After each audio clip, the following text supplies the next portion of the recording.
as much as it annoys me, but it's tradition. Like real traditions.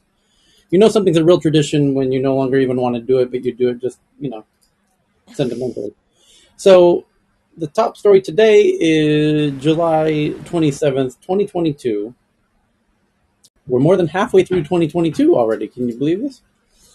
So Spotify says it has decided to stop further production of their car thing units, which was a piece of hardware for your car for Spotify.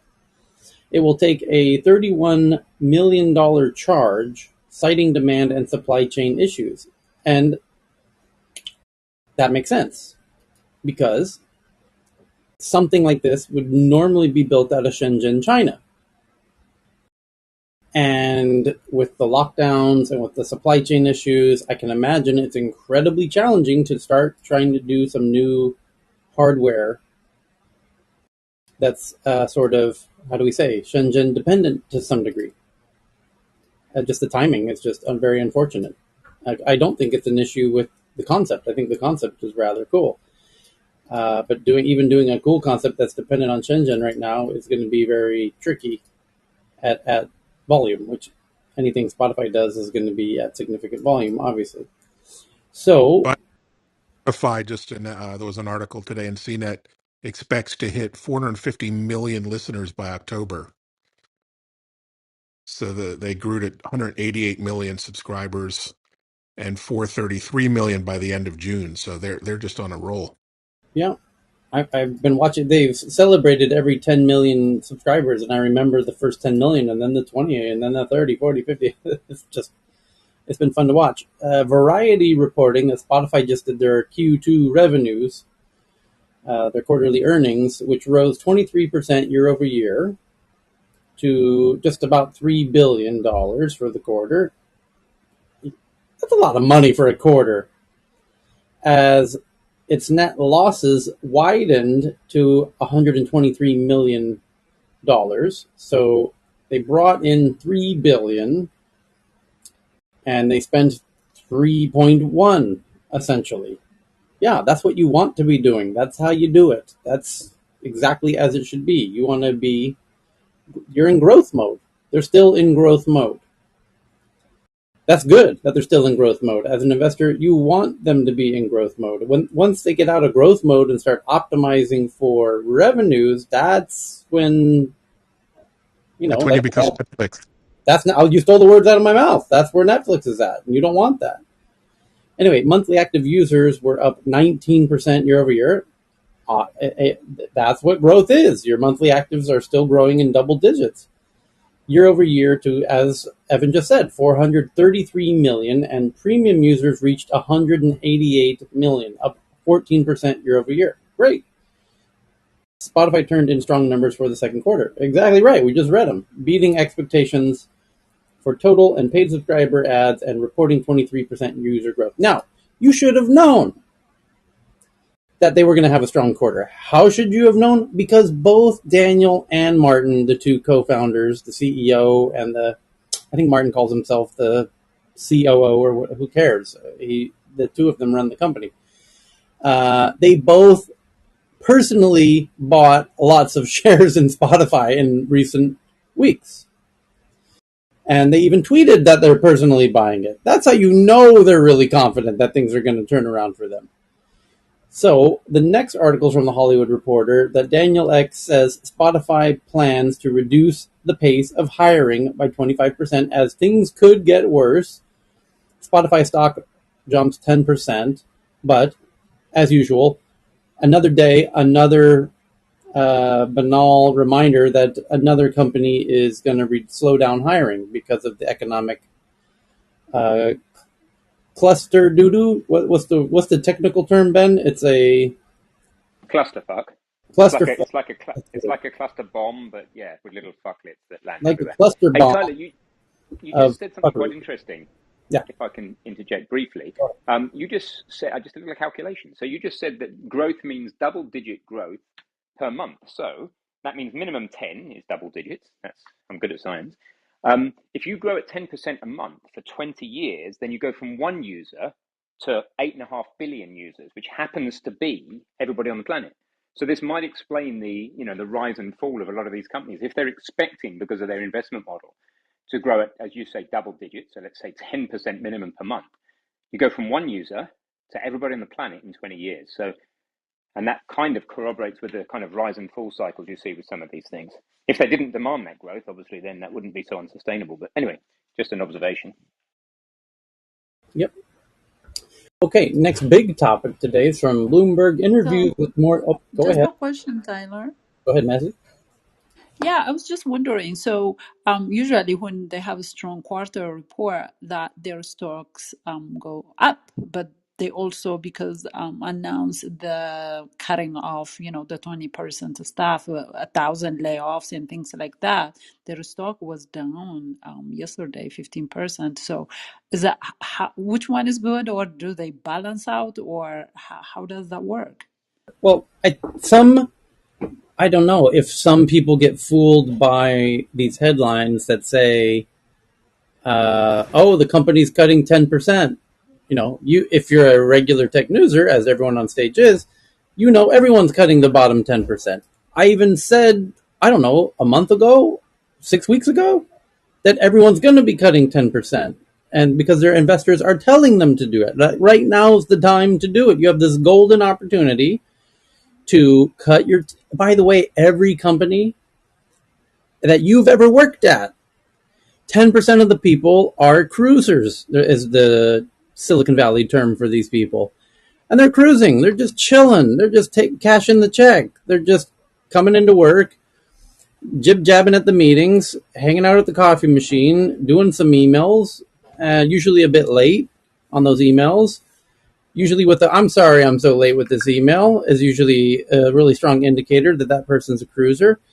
And, the company generally doesn't want to lay off all of them because they don't want the negative press associated. But when everyone's cutting 10% because of the economy, and they should cut 10%, and now's the perfect window of opportunity to do it and not cause a big protest out in front of the HQ, do it. The investors are telling you to do it. I told you they're going to do it. They're all doing it. We read every day that they're doing it.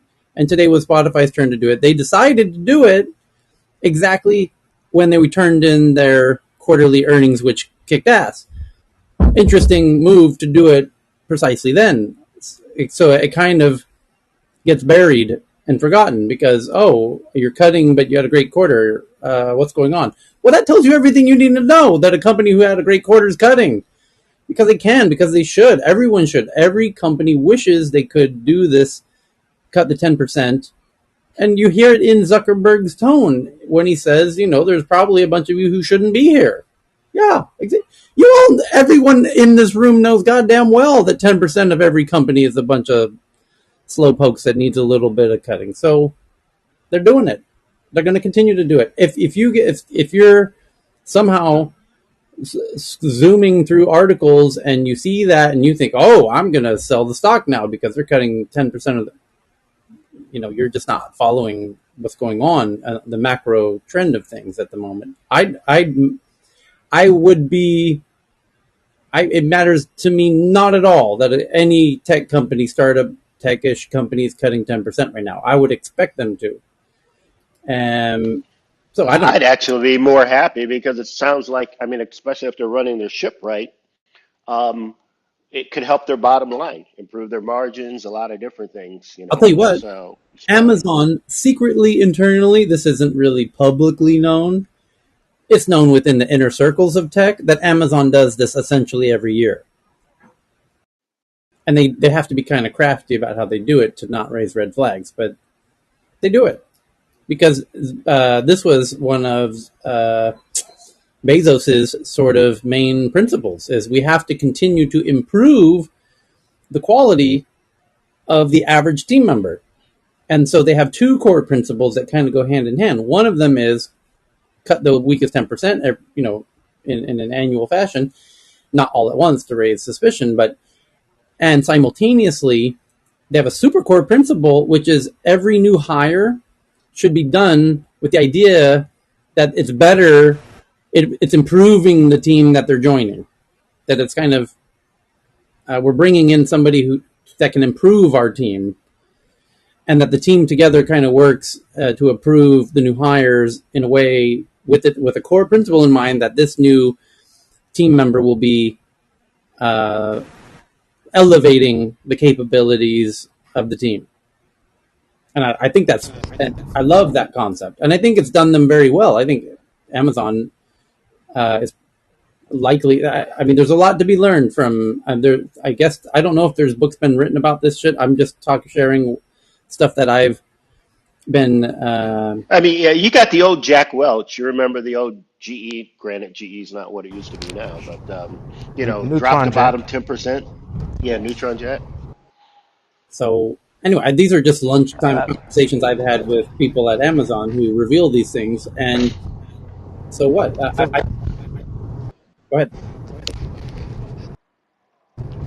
Does it work for them? Because I have had personal experience here. First of all, I think this is a very difficult to do because you look at an organization that has 20,000 people and you can reasonably ask, is everybody really that great? There's got to be 5-10% we can cut. And you'd probably be right saying that about any large organization. But how are you going to implement it? When you implement it, it gets rippled down through the organization to groups that are too small to have statistical conformity with the company as a whole. So now the manager that has worked very hard to assemble a very high performance team has to cut 10%, and the director that has a lot of slacks also cuts 10%. So when you get it done, at the end of the day, you've cut some really good people that you didn't need to because that was the rule. And when you do that, you really impact the culture of the company. So implementing this thing is far from easy. Great point. And when you kind of increase it to a group of, let's say, 1,000 people, how do you know who the low performers are? Right. So I think this is an excuse for good management. Okay. And I think when you don't have good management, you enforce these Mickey Mouse rules, and sure, if it is terrible, you're going to put a dent in it, but it comes at a very, very high cost of poisoning the culture. Right. Now, I You want to. literally nailed it there, Shaheen, especially when you say poor management. And it'll, this flat 10% thing that some companies do, it allows them to make need.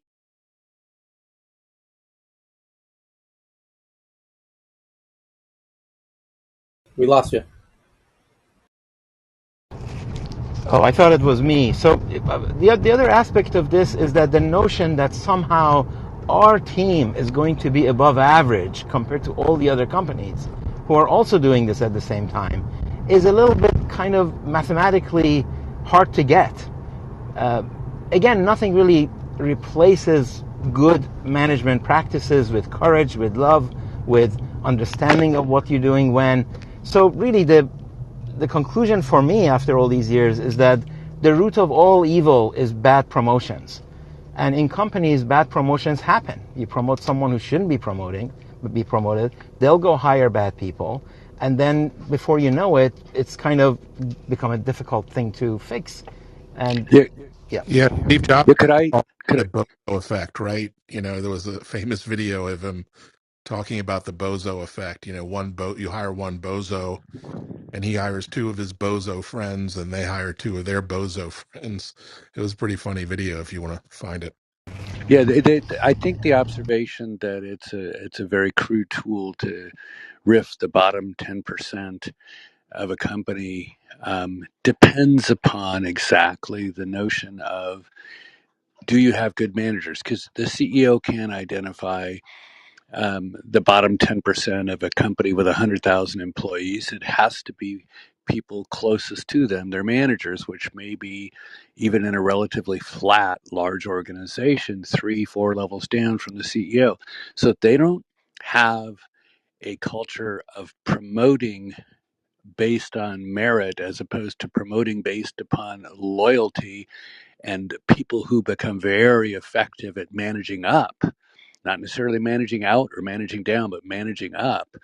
Um, and the sort of sycophantic managers, when you get a critical mass of them and you have a haircut like this, as they're commonly called, um, and you end up watching people get fired who are not the loyalists to the managers as opposed to those of poor performance. So within the same company, when haircuts like this happen, you see um, good managers let go the lower 10% performers based upon merit, and you see the bozo managers fire everyone but their friends. And there's a tipping point where when your quotient of bozo managers exceeds a certain level and you take a haircut, you're sort of entering a death spiral of uh, firing competent people who may not be necessarily loyal to a bozo manager.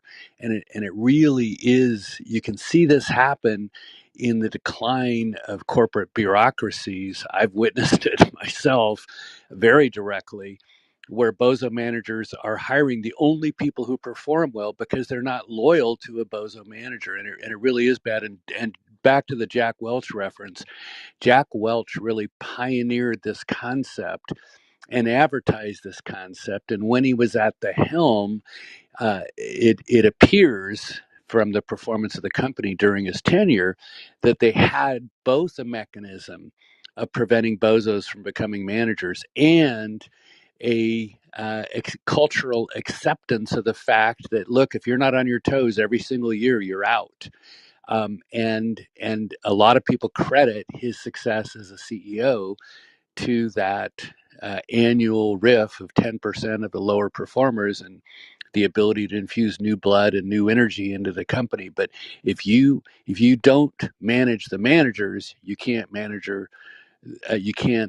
these haircuts well. So I think the earlier comments sort of form a complete picture. It's not an either or.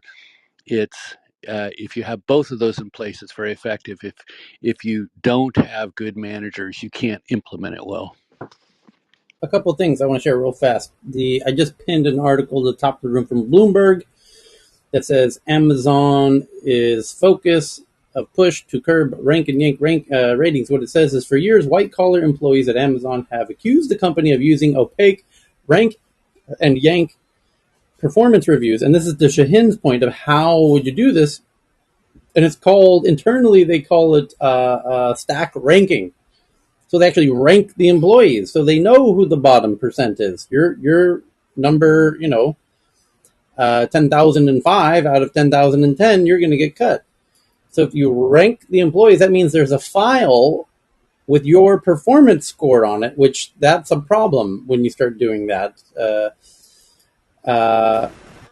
And there's a related article that's the headline is Amazon reportedly evaluates its office workers with a tiered system that targets 6% of them leaving every year. According to the Seattle Times, one reviewed document mandates considering workers' quote-unquote future contributions compared to other workers. So if your future contributions are deemed to be less valuable than others, you're going to have a lower rank and you're going to get cut. They reported that Amazon grades workers on a curve, but it has denied stack ranking workers, right? Because that will get them in some deep doo-doo. So, but by the way, to address or to argue on their behalf, they would argue, I'm sure Jeff Bezos would say, that if they are doing this, and this is a big if, that the reason to cut the weak people, by their argument, I'm just projecting, but I think I know what I'm talking about, that really smart people, which they're obsessed with having all the smartest people in the room, smart people, what makes a smart person leave a company is having to deal with a stupid person. And so you got to get rid of the stupid people, or else the smart people are going to go elsewhere. And they want to be where the smart people want to go. And that's a self-fulfilling snowball. If you are where the smart people are, the other smart people are going to want to be there. If you have... Kind of like on the world. Kind of like Tech News Around the World. It's kind of like Clubhouse, actually, is what it's like. And guess what? Welcome to the smart room, everybody. You did it. You made it to the smart room where the smart people like to hang out. And that's why I cut the stupid people off the stage all the time. If you're stupid, I'm going to call you out and we're going to cut you off the stage. And that's why we have a no stupid people on stage policy. No offense, Dave.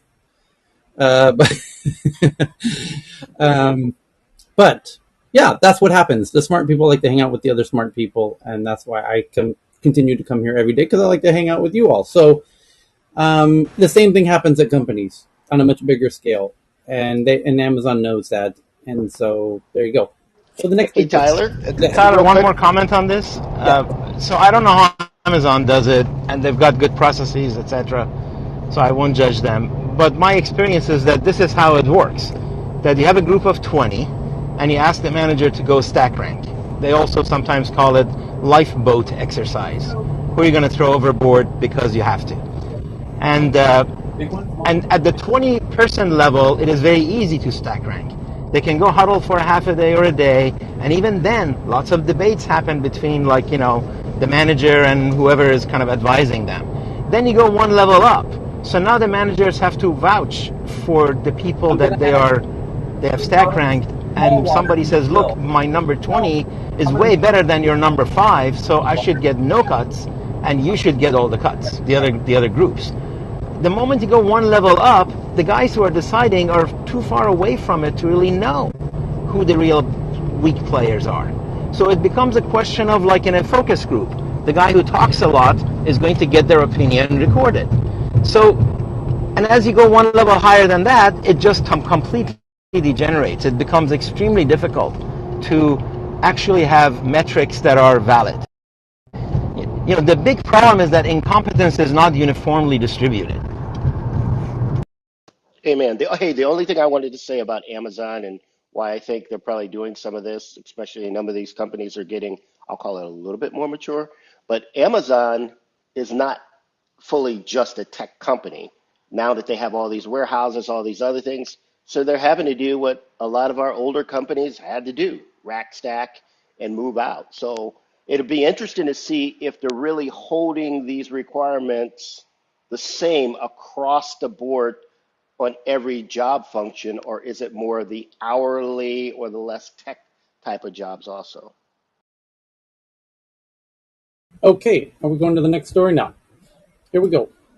Interviews with more than 20 people describe Grand Theft Auto developer Rockstar Games attempts to change its male-heavy workplace culture starting in 2018 after complaints and burnout. In the summer of 2020, after a police officer killed George Floyd, Rockstar Games quietly shelved a mode of play it had banned.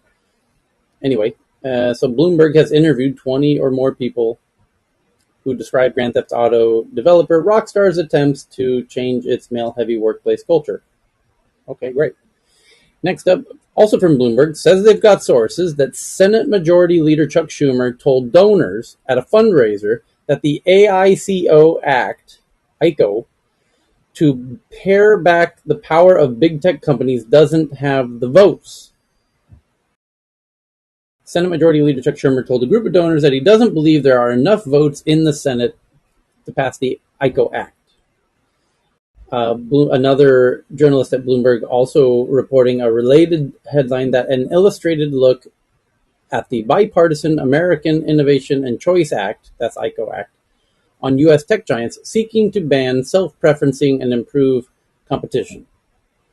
Now, the question is Chuck Schumer being paid by big tech to scuttle the ICO Act? You better believe he is being paid to. You better believe big tech is getting the money into the correct pockets to prevent this from happening in a very big way, because this act will cost them tens of billions of dollars a year.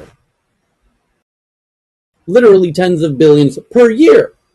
So the question is then, how much would you, if your tech company is worth trillions of dollars, because the big tech companies are worth trillions now, some are 1 trillion, some are 2, and we're approaching, I think Apple's approaching 3, or did it pass 3 momentarily? Anyway, it's in that ballpark. So when your company's worth trillions of dollars, and this act will cost you billions of dollars, tens of billions of dollars per year, how much would you pay to the decision makers to decide in your favor to not pass an act that would cost you tens of billions a year? Well, of course, you would happily probably pay $1 billion to stop that from going through. Would you not? Of course you would. And you've got 4 or 5 companies all willing to unite in that effort. So that's a lot of money. I mean, they're not going to spend $1 billion. It's already known to a fairly accurate degree how much they're spending through their K Street lobbyist agencies and whatnot. It's in the tunes of tens of millions, but how much of that ends up in the pockets of? There's not a lot of these senators.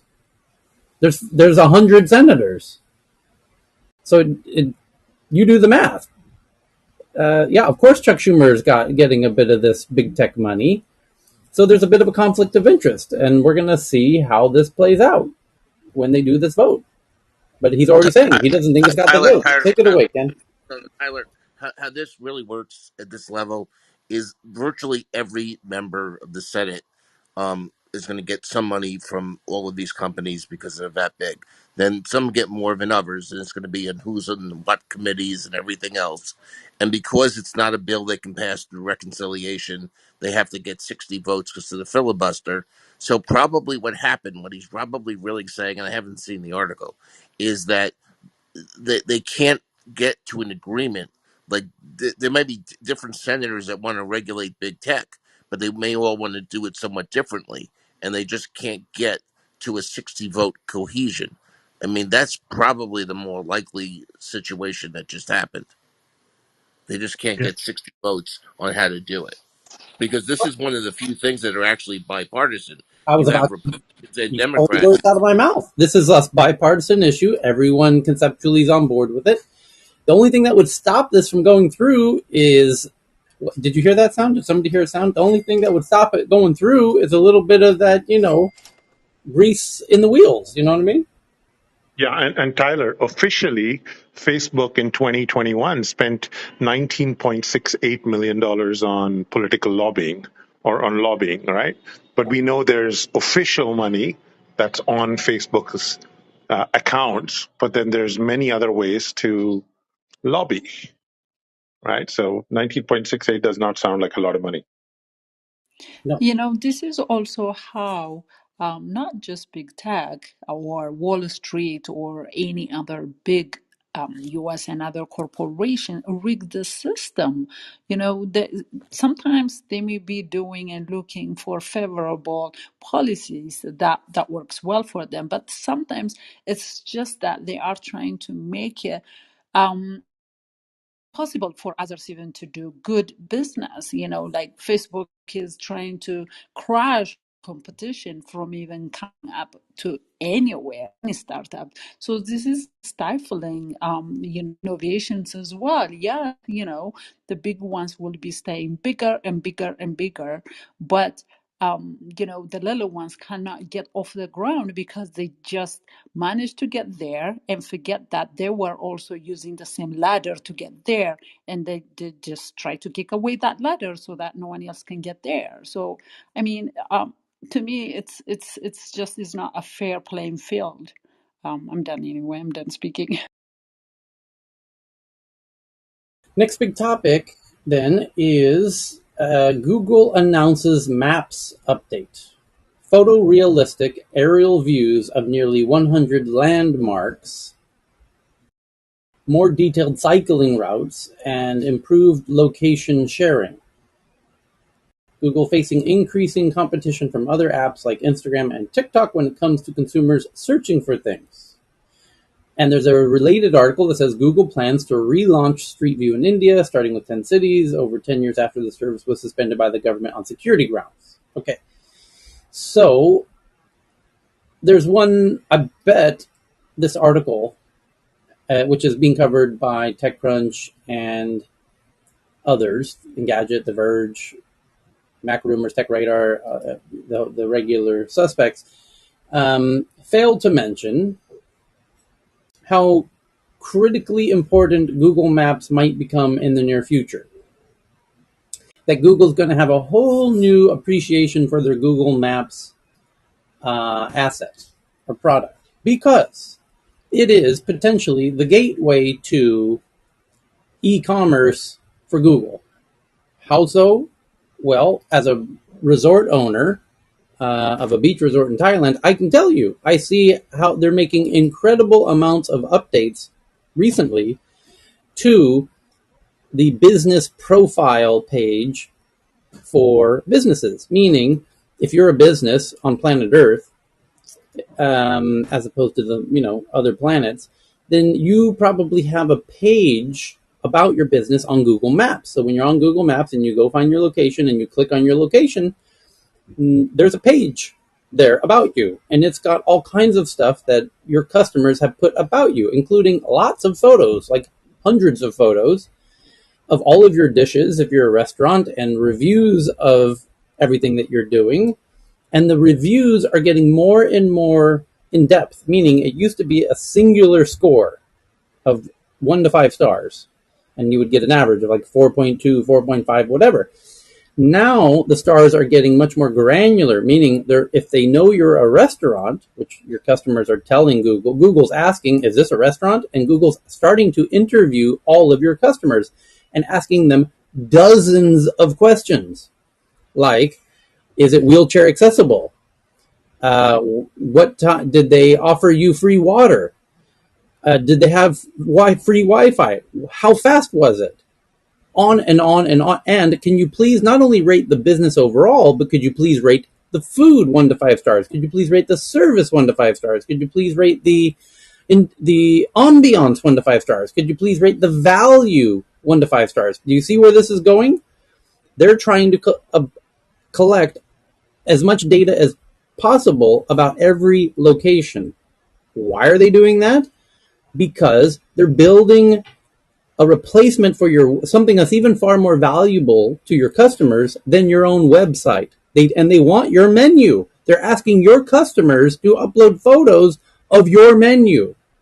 And that photo of your menu can be done what's called OCR, optical character recognition, meaning they can pull out the data of the menu, and they know your prices, and they know the prices of all your competitors and how much they charge for a hamburger versus how much you charge for a hamburger. And so when people are in that city and they're searching for hamburgers under $10 or the best rated hamburger in a city, they're now going to know who's got the best fucking hamburger in your damn city.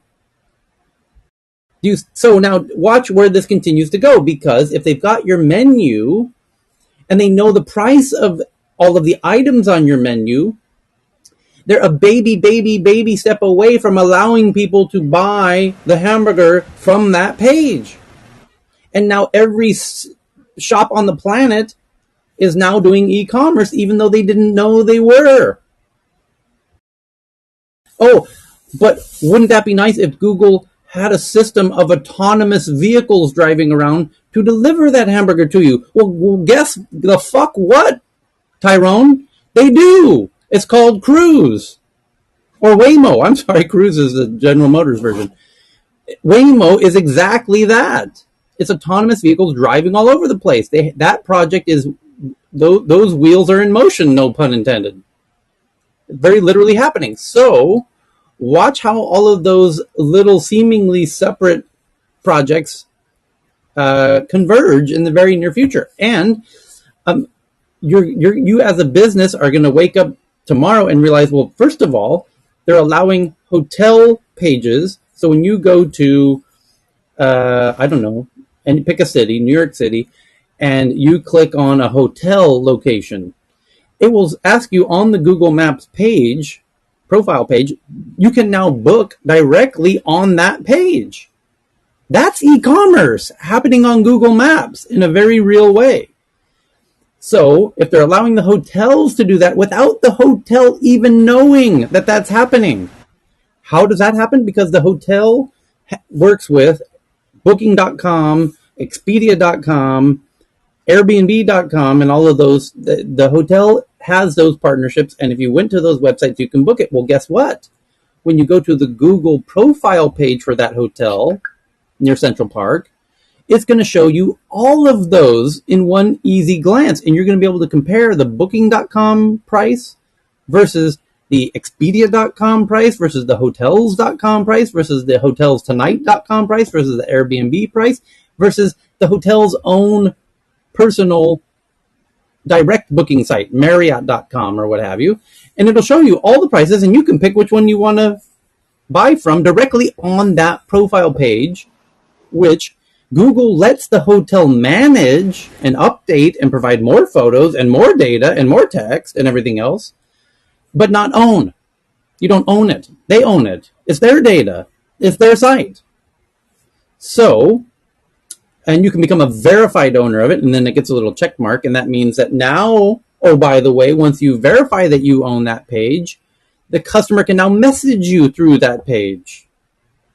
And that's the beginnings of the e-commerce right there. You're now using that as a communication channel. The Google Maps profile page is now how customers will communicate with you. And they're going to start owning, Google's going to, you see what they're doing? They're injecting themselves between you and your customer. And you're going to become very dependent on that. And they want you to become very dependent on that. And they're going to disrupt commerce writ large. All of it.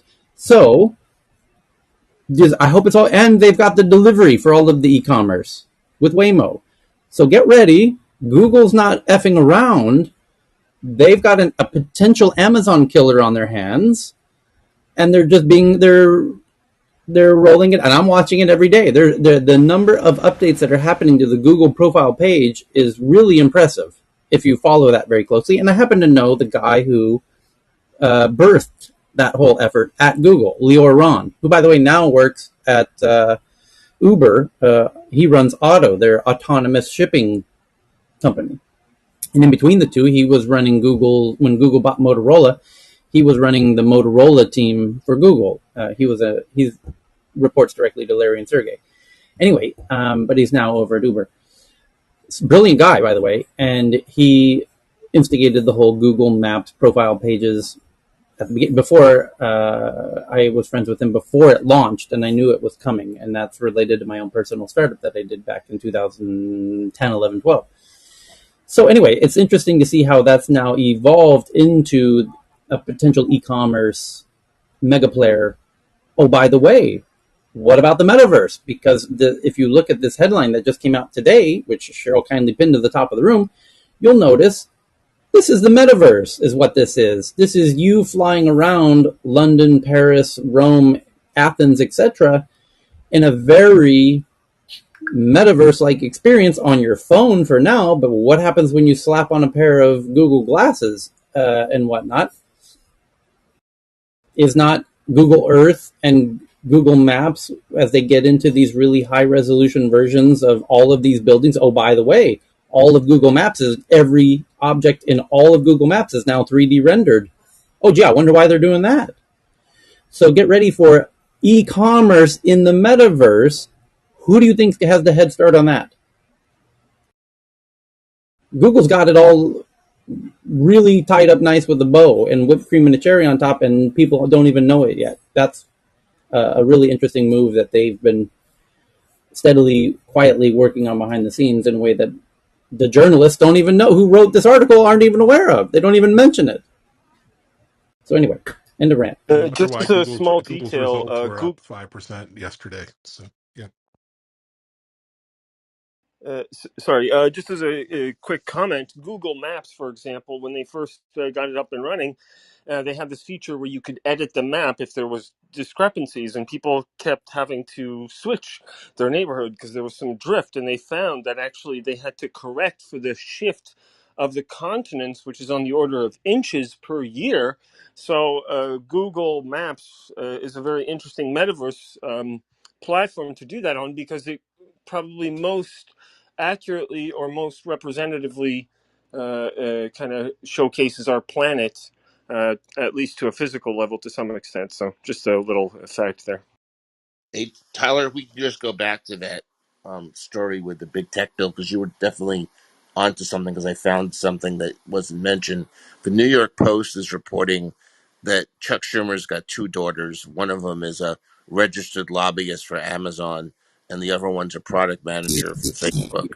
But the one that would be focused on is the fact that the one that who's a registered lobbyist for Amazon, because I've seen that happen in the Senate before, Jesus. where they've got their kids as lobbyists or their spouses as lobbyists, and that's always really really bad. Okay, so I'll just leave that there. That is a shit stain on democracy right there. That is just so abhorrent. I can't believe the founding fathers. I hope would be spinning in their graves if they heard that. By the way, there was a Swedish politician who made headlines for buying a candy bar on her business credit card, not her personal card. She accidentally used the wrong credit card when she bought the candy bar, and it ends up in the newspapers the next day because the journalists have access to all of the politicians and any public figure, any taxpayer driven salary role. Your communications are accessible. Journalists can get approved to get access to it, and so are your bank statements from your business expenses in near real time. So when you buy a candy bar on the taxpayer's credit card, the taxpayers want to know about that. And you wasted 75 cents of our taxpayer money, you scumbag. That's headline news in Sweden when somebody does that. Drives me up a wall. That's why they can have nice new buses every 5 years when you're that efficient with your tax dollars. When there's that little waste, that a waste of $1 makes a headline news. Can you don't get me started with how much we're wasting? And Well, you touch on something very important. Even though we talk about, and I'm talking about the U.S., we talk about good governance and being an example of good governance and the model for the rest of the world. Um, you just gave a perfect example. We don't have a politician, and we don't have a person that works for the government that would be willing to have just their they wouldn't be willing to have such exposure, not even just to accounts, but even just to journalists. You know what I mean? yeah, Um, our investigators just do a horrible job themselves within these organizations, our inspector generals. Robert, it goes beyond that. It's the fact that we're even hearing about this lobbying that is made public or reported. Again, there is so much that goes on that is not reported through very structured channels. Donating to 501c3s, donating here. It's not even reported. So when you hear these things that are reported, this is the tip of the iceberg. So well beyond their financial statements, etc. Who gets what. Tyler, did you see the related sponsored post that's just below it? no, Fight for the future. It's a sponsored post just below it. It says, "Tell Senator Schumer to stop protecting Google. Congress has introduced legislation to put people back in control of tech. Tell your elected officials to pass it." Okay, it's a sponsored post. okay. But Congress has, that revolving door. Even Obama administration says that, when they came in, they said no one that works in his administration is going to be, at least in 2 years, like become a lobbyist and start lobbying his own administration. But a lot of his own people actually has become, even Jay Carney, even though it was after the administration, he's in Amazon. And all of them, even Congress passes a bill that says, no inside trading, but then there are a lot that they give, a lot of the companies that they see from their oversight positions, and they tell their in-laws and others to sell and buy. So these things really happen like in broad light, but no one seems to be doing anything at all. Good, Messi. Look at is it the site Quiver, Tom, that reports what they're all buying and right before bills go out? And look at what Nancy Pelosi's husband just did right before this chip spill came out. It's absurd. Yeah, exactly. And even I think, what's his name? I think finally they got rid of him, the Republican, that he was like on the White House party lawn that he was like being caught on a camera while he was on the phone when the pharmaceutical got information. He just called and talked to his son and his in-laws to dump the stock that they've got. At least they did prosecute him, because it was just like, I mean, it got in on camera where they were having a party in the White House where he got the information within that committee. So at least they got evidence and tried to do something. But it's just it really happens, and they seem to be saying, oh, let's pass this policy, let's pass this legislation where, you know, that can stop this type of activity. But it really doesn't stop anything. Their relatives, their in-laws, everybody, not only trading on inside information, what where you and I or nobody is allowed to do, but also becoming a lobbyist after working maybe a couple of years at the White House and make their connections and things like that, and then they just get hired and start lobbying their own friends that they used to work with. It just is crazy how things happen that's not open to any of us or the regular people. It's very sad. Okay, next topic. Okay, next topic. Sorry, I was muted. The next one I have here is from The Verge, that Mark Zuckerberg tells employees Meta and Apple are in a very deep philosophical competition to build AR and VR devices and determine the internet's direction. This is a competition of philosophies and ideas, Meta's CEO recently told employees.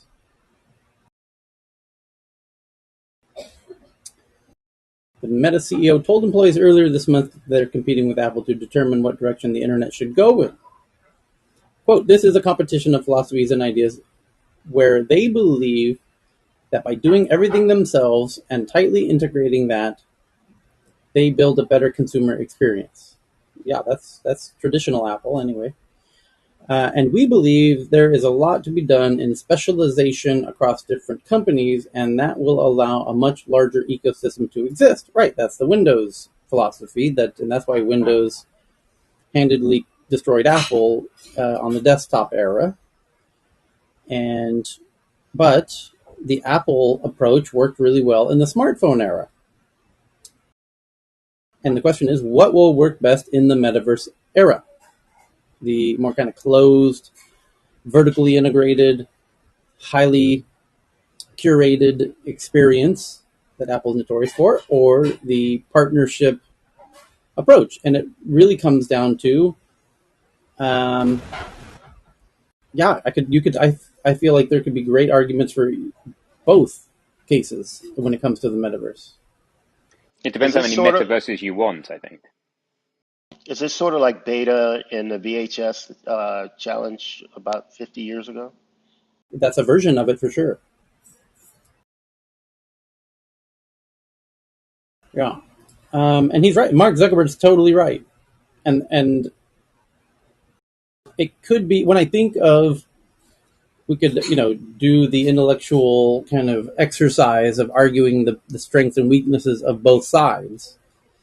And in is the metaverse going to be more similar to browsing on your smartphone, where fundamentally the question in my mind is, how many pieces are involved, and can Apple control all the pieces sort of themselves? You have the software side, and you have the hardware side of things, and there's actually everything can essentially be boiled down to hardware and software in some sense. And Apple did manage to loop in all of they did get the developers when it came to the smartphone. They didn't really get them in the previous battle with the desktops. And Windows managed to get all of the developers, which is what was I think their trump card. I think Apple understood that when they went into the phones and figured out a really clever way to highly incentivize the developers initially. And I think that will be the question again, is where will the developers make money? And that's where the developers will go.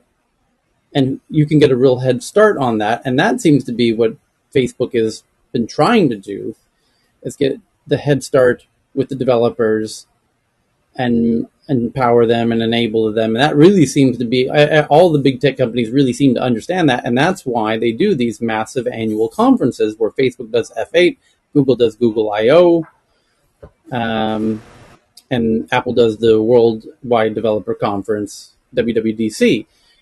And their biggest events that each of those companies do each year is these red carpet rollout events for the developer communities to really entice them to build on their platforms. Will Apple manage to do that with whatever they end up whipping up for the metaverse? I imagine they will probably do pretty well there. Is Facebook doing a great job of it? Yes, Arguably. I Yeah. don't know.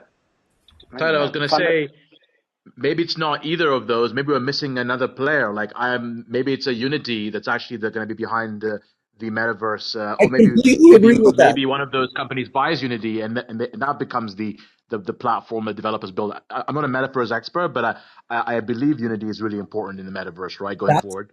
this is What's it going to precisely take to why turn these I companies into the next Nokia, the next BlackBerry? You know, the ones that are like the dominant platforms that no one can imagine anything different from. And then wait, 10 years later, oh yeah, those guys, I remember them. They were in the past. They're no longer here. Like I kind of see that as a potential weakness in a lot of these long range projections of there's significant and track record of major industry leaders just missing a tech wave or two, and then poof, they're gone. There's a new player, and there are new players coming into the market from an open metaverse perspective as well, because a lot of um, a lot of people from Unity have been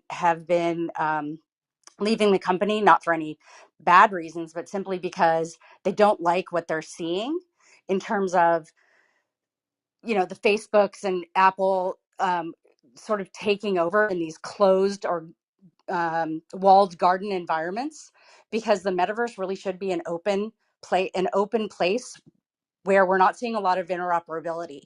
And so there are organizations, one in particular is called Lamina One, that just launched within the last year, specifically June, I think, with some major players at the helm that are trying to disrupt what we're talking about right here. So to Chris's point, it'll be interesting to see exactly who comes up from these sort of nascent phases to create more open environments instead of, you know, these walled gardens that have been created by the players that we've had for the last 20 years.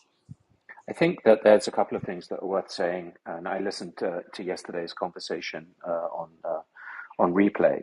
And the most important thing, I think, is to understand that Web3 and the metaverse are inherently the same thing.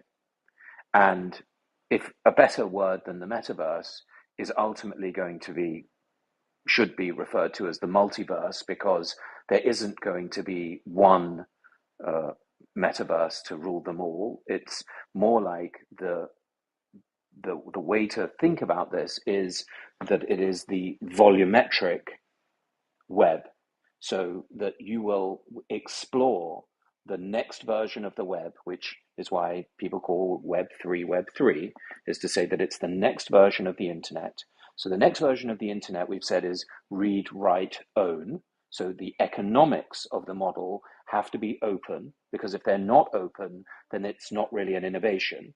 And that's where it goes to the philosophical differences between Facebook and Apple. Both Facebook and Apple are walled gardens, as we know, and that the whole issue with Facebook and with Apple is that they are rent seekers. So that if you are a developer, and at the last developer conference, Apple said that they had 34 million developers, those would be app developers typically. And instead of developing apps, the next wave of developers are going to develop volumetric experiential websites that you can effectively browse in multiple formats. That's what WebXR is. It might be an AR with the headset, like with the Apple glasses. It may be in VR with an Oculus type of headset, or it may be in WebXR, which is going to be a two-dimensional experience on your desktop, which is more like how you would experience a game currently, like written in Unity or Unreal. So if we understand that the multiverse is the next version of the internet that is going to be powered by, hopefully, open source, decentralized, distributed networks of collaborators and cooperators who will own their communities and own the software that powers those environments is the likely future. And the reason why you won't really want to be a developer in the Apple metaverse unless it's open, or the Facebook metaverse unless it's open, is because you'll have to pay the tax to those platforms that are hosting you. Whereas the whole idea of the internet is that it should be open, and that instead of paying the 30% fee, that the community would be able to receive the fees both by being members and using that, but also hosting that, like we talked a little bit about the distributed internet, which we talked about, whatever their names were, Helium, but that you would be able to run those software on your own computer, and that you would be able to provide the infrastructure to those environments. And so But Nicholas, just a that's all question. part and parcel of the same thing. It's Evan here. So how do you ride the wave of these Web3 networks when they're decentralized? In other words, I can write on Sure. Twitter and Clubhouse and gain attention and clients and followers and a Sure. lot of value, but how do I leverage that as a business owner, business person, for marketing or sales or Great. attention when it's Great. distributed?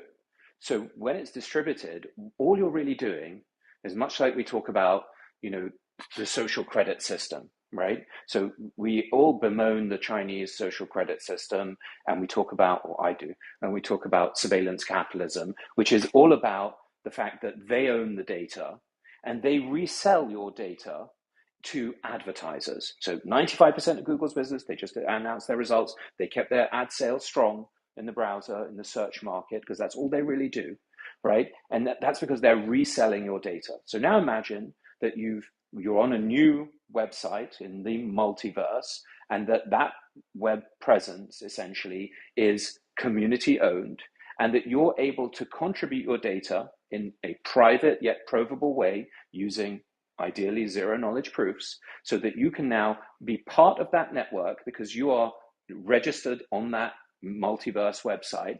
And that as you aggregate members, remember, the reason why Facebook and the reason why Google gets to make the money is that they have the community. So they have and the community in the multiverse is what is known as the network effect that Francine talked about yesterday in Web 2, or in the current version of the web. And so the way that it will work is that if you were to be part of a network, and that you are contributing your data because you're signing up, you're using your self-sovereign identity, which has all of your financial data, it has all of your medical data, it has all of your social data, and any other information that you want to share privately but provably, so that you can show that your value to the network, right? And then that network would enable brands to come on board and to mutualize with you whatever value they want to share. And if they want to speak to you, they will need to offer you something to speak to you, and you will decide whether you want to be spoken to or not. So it's referring it back to the social credit system. There's nothing wrong with a social credit system that is owned of, by, and for the people. The problem with the Chinese social credit system is that they are the panopticon. They are, operating the surveillance. If you remove them from being the owners and you make the network members the owners, and you don't, separate people by nation states, you just say, like Facebook does, we've got 2 billion users. They don't say, well, I got 2 billion, this user, that user, the other user. They just have different values. An American user is worth double what a European user is worth. A European user is worth 10 times what an emerging market user is worth. Why? Because of what they spend, because you are worth what you spend. inside every human that is on the internet, they have a value. And the value that a human has is what's known as their lifetime value to someone who wants to sell them goods and services. So a good example is Starbucks. Starbucks has a lifetime value of its consumer of something in the region of $18,000. So the question is, what does Starbucks pay to acquire you, given that you will be worth $18,000 to them as a lifetime Starbucks customer? Now, Starbucks does not think that a user in China is worth what a user in America is worth. So this is the way that the next version of the internet will work, is that those brands that make that type of lifetime value will say, hey, why don't I give you some Starbucks to be part of what we're doing? And it's not saying that you're going to drink coffee in the metaverse. No, you're going to be spoken to in the metaverse and encouraged to come and spend those, that currency that they've mutualized with you at their stores. And so instead of spending $1, you will spend 80 cents using the Starbucks rather than the dollars. And that's how brands and fans can talk to each other, because they are paying that to acquire customers one way or another. They pay it currently through rent, but they don't advertise. You don't see Starbucks advertising, but they're on every corner in America. And so this is the likely business model that will power what is, we should think of in a unified way as the internet of value, as opposed to calling it Web3 or the metaverse or the multiverse. It's the next version of the web where brands pay to acquire you and engage with you in a way that is provable yet private. Nicholas, in all of that, the one thing I would call out is that we are at the same time talking about volumetric internet and the ability to own what you write to the internet. And I don't think those things are at all related, unless you take account of who owns the physical land that you are presenting the volumetric internet over the top of, i.e. Pokemon Go on private grounds. It's a bit like conflating when I say volumetric, I mean volumetric when I say volumetric, I don't mean the volumetric in the physical world, I mean volumetric in the digital world. So it's a volumetric experience where you imagine you walk into, just like when you play a game, it's volumetric. It's not two-dimensional, it's three-dimensional. You walk into the game environment, whether it's, GT, whatever it's called, or whether it's Fortnite. The children, I see my kids doing it, right? They live in that volumetric internet. They want to walk around it, explore it, etc. That's the volumetric internet. It's not mapping the physical space. Yeah, sure, exactly. I'm saying it would only relate if it was about mapping the. I know I'm playing a game right now as I listen to this. I do it a lot. I mean, what's supposed to be new here? All games have been simulating a 3D space for a long time. Hold that. So if you can see that, and that game space, which is rendered in Unreal or Unity, right, is the software that powers that volumetric space that you're inhabiting, but it's currently owned by a corporation that is selling you in-game. What's owned by a corporation? If I use Unity or Unreal, the game that you're playing is owned by a corporation. It's owned by Epic Games. Where does the artist come in? Because one of the things about Web3 is that synonym is the creator economy. So that's right. Where does the creator live? The creator is part of the community that is creating those volumetric environments. So you don't have to imagine, yes, there will be. So this is to Aaron's point, who was in the back chat channel, is that he thinks it's going to be a hybrid model. And that's to say, yes. And whoever was in the beginning of this conversation was saying, well, maybe there's a role for Unreal. Maybe there's an role for Unity.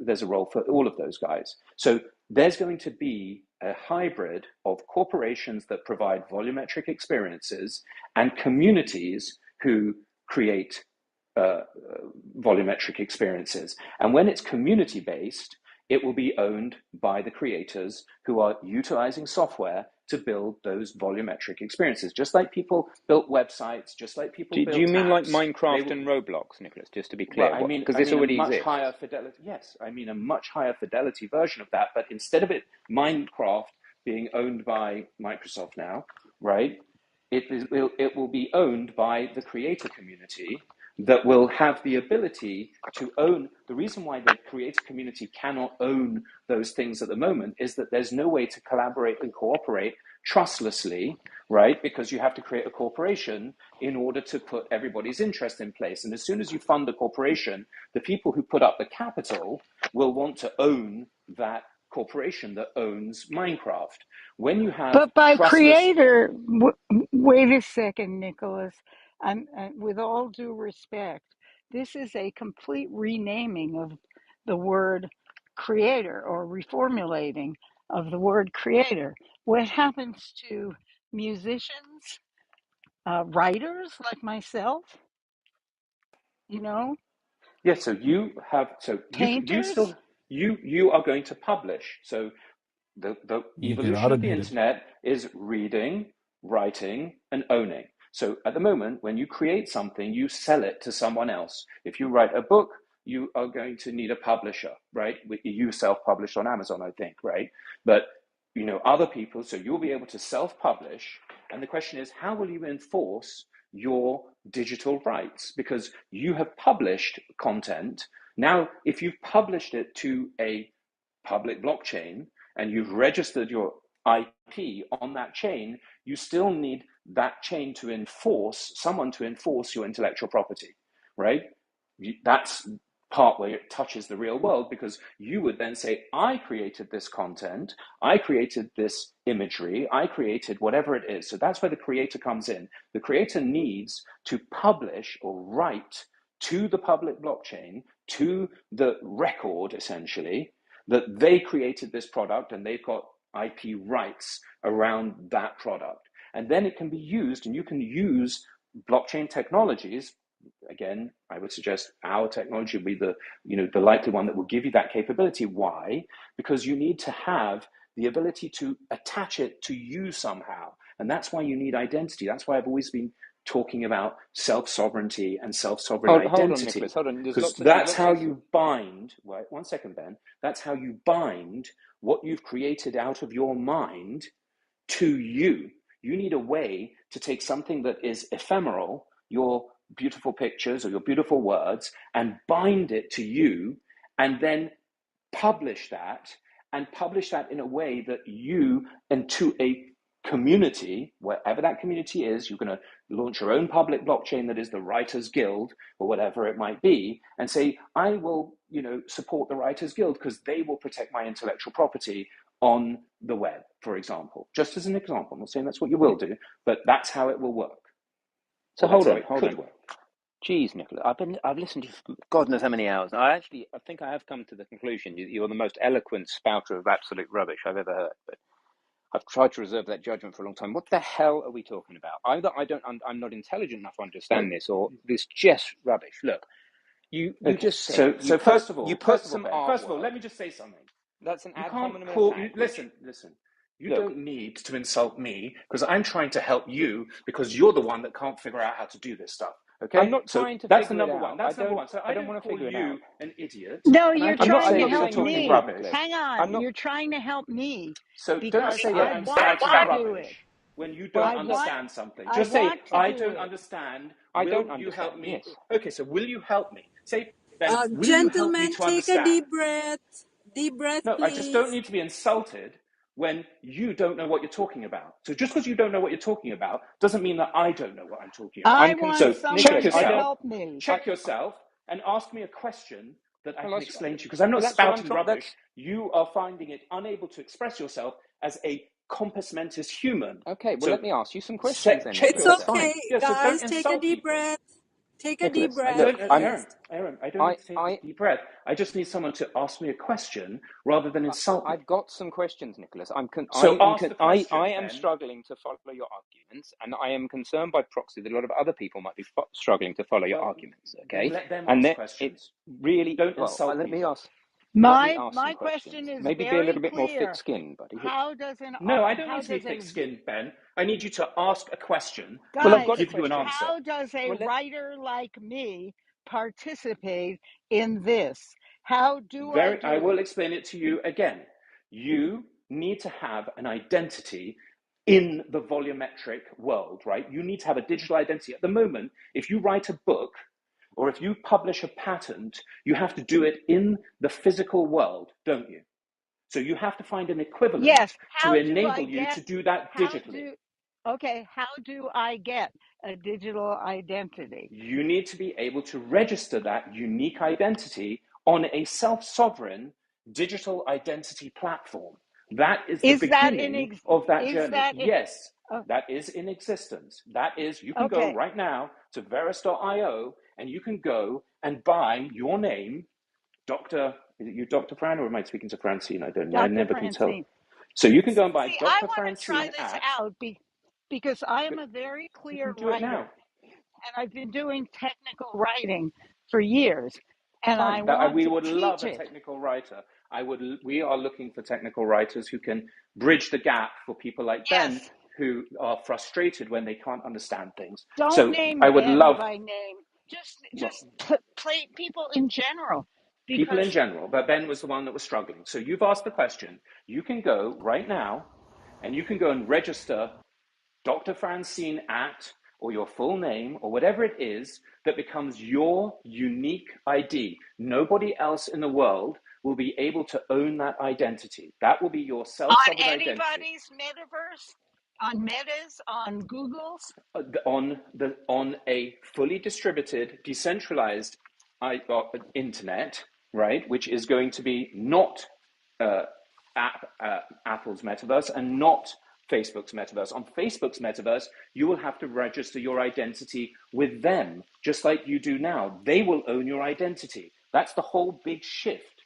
If you register, your Apple ID is not owned by you, it's owned by Apple. Your Facebook ID is owned by Facebook. Your Google ID is owned by Google. And that's why you can be deplatformed. So the whole purpose of the new internet of value, which is the best way to refer to it, not Web3, not multiverse, not metaverse, but the internet of value is where you own the thing of value. So you need to find a way to register your identity that can never be taken away from you, that is yours to own forever, Okay, just like every other document.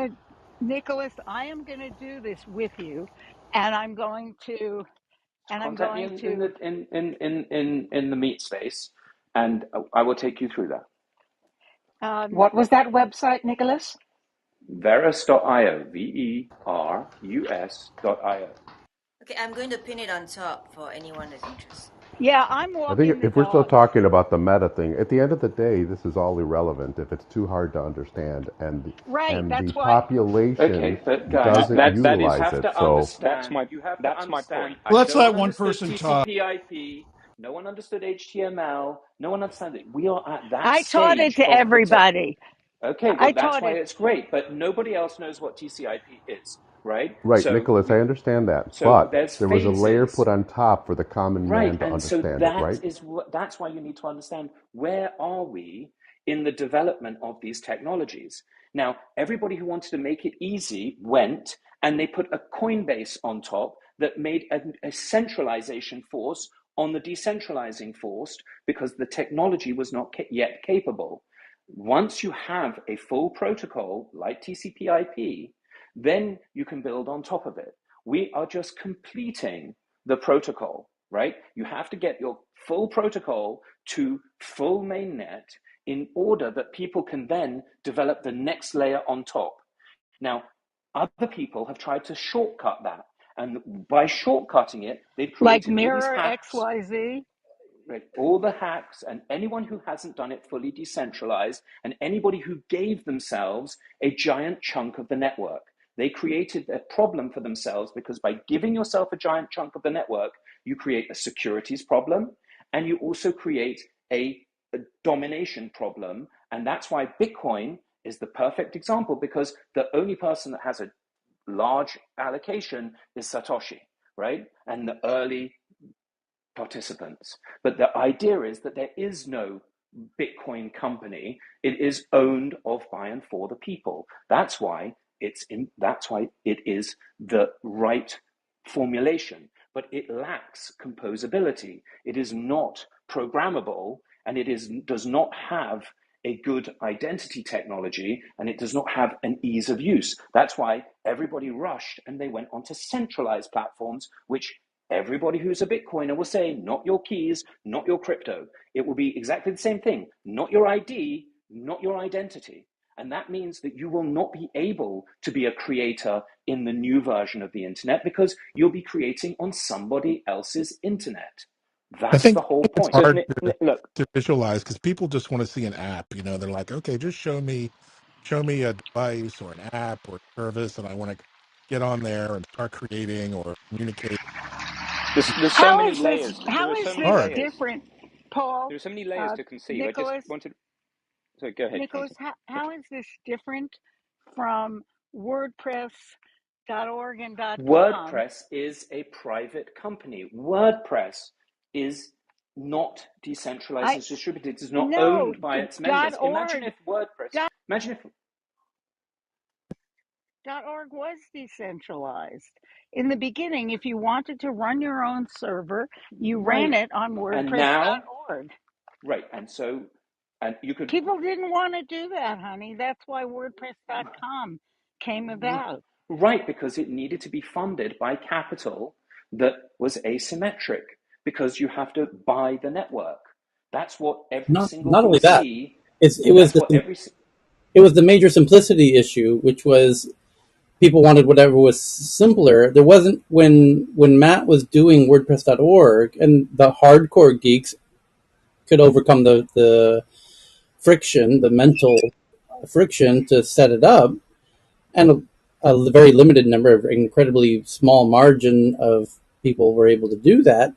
And then Facebook started coming out, and Matt realized, shit, I got to make this incredibly simple. But to do that, I must make it centralized. right. And And so that's the shift. That's what people need to get in their minds. This is what is so difficult for people to understand, is that the way that capital works, this is why it's about value. It's about the combination of money plus people. No, I Now, understand it. I want right. to know how So to so do it. so the way that it evolves is Satoshi is like Edison, right? He creates a way that you can collaborate and cooperate at scale without needing to create a company. So you don't need the corporation. Incorporation started in 1776, and Satoshi marks the period where you say, I don't need a legal structure that is encoded in the law of that country, right? That's what incorporation does. If you're a limited company in the UK or if you are an Inc. in the US, it means that you are now taking the law of that land. What does Satoshi do? What is his innovation? Is that you can have trustless, permissionless, immutable value that is stored in the protocol, that's in software, that enables everybody to own it without being controlled by any centralized counterparty. That's the whole point. And it's above Inc. and it's above Limited and it's above LLC. It's in code. And the reason why Bitcoin has a special place in my heart, and it should have a special place in everybody's heart, is that because he does it in this way that does not have a centralizing group of people, it means that it is a commodity of sorts. This is the reason why all others who started with giving themselves all the coins like Ethereum and doing a securities offering, which Bitcoin did not do, it allowed people to participate, contributing their computing power to own some of the coins as a reward for putting their computing power into the network. And this is what you need to understand. If you're going to understand the future, you have to understand that that's the fundamental innovation. But that's just the first step towards building something where we don't need to like each other, we do not need to agree with each other, but we can use software to jointly own something where you can't steal from it, from me, and we each get according to what we contribute. And that's the innovation. That's why WordPress.org had to go to be a .com, because they needed capital. Now, if you can raise capital No, in it a was because way, they Nicholas, wanted to scale. can I? Hey, I know yes, they Matt. needed capital to scale. Yeah, Capital is but what buys you scale. Now, okay, so how how are do you you going to aggregate scale? capital? Through Nick, aggregation of capital through the protocol. How is Bitcoin $1 trillion asset? It's the same thing. It's $1 trillion. It's worth as much as the behemoths. It's proving something to you. That's all it's doing. It's Nick, proving that it can store value. Nicholas, can using I ask this code. simple question on everybody's behalf now? I know that's asking Well, a ask it lot, on and I your insulted behalf. you Don't earlier. speak for everybody. Well, no, genuinely, it's for everybody, because I actually don't feel like I need to know the answers to these. I don't really care, to be honest. I've got So other then things I'm don't ask the interested in. question. Well, I like to try and ask questions. It's to help me understand, but I'm trying to So act as a ask the bridge. Look, question on your behalf and I'll okay, answer I'll it ask it on to my you. behalf. My question, right, is this simple bridge. I believe I have some grasp on how Bitcoin works, but all it does is understand Bitcoin transactions. As part of your long spiel earlier, which is maybe building a logical series of steps into a nice tapestry of an argument, or may not, and it's just too many steps.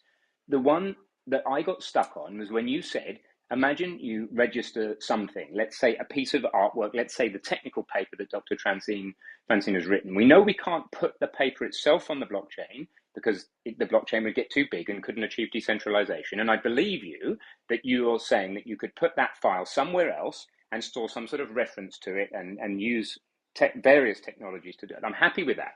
The bit that I was concerned about is enforcement. Can you explain how you enforce it? Dr. Francine Wright, your blockchain Absolutely. will Very enforce it. good. Dr. No problem. Francine Wright, Let me restate your yeah, question so you understand. So I can yeah, understand. Everyone listening can understand.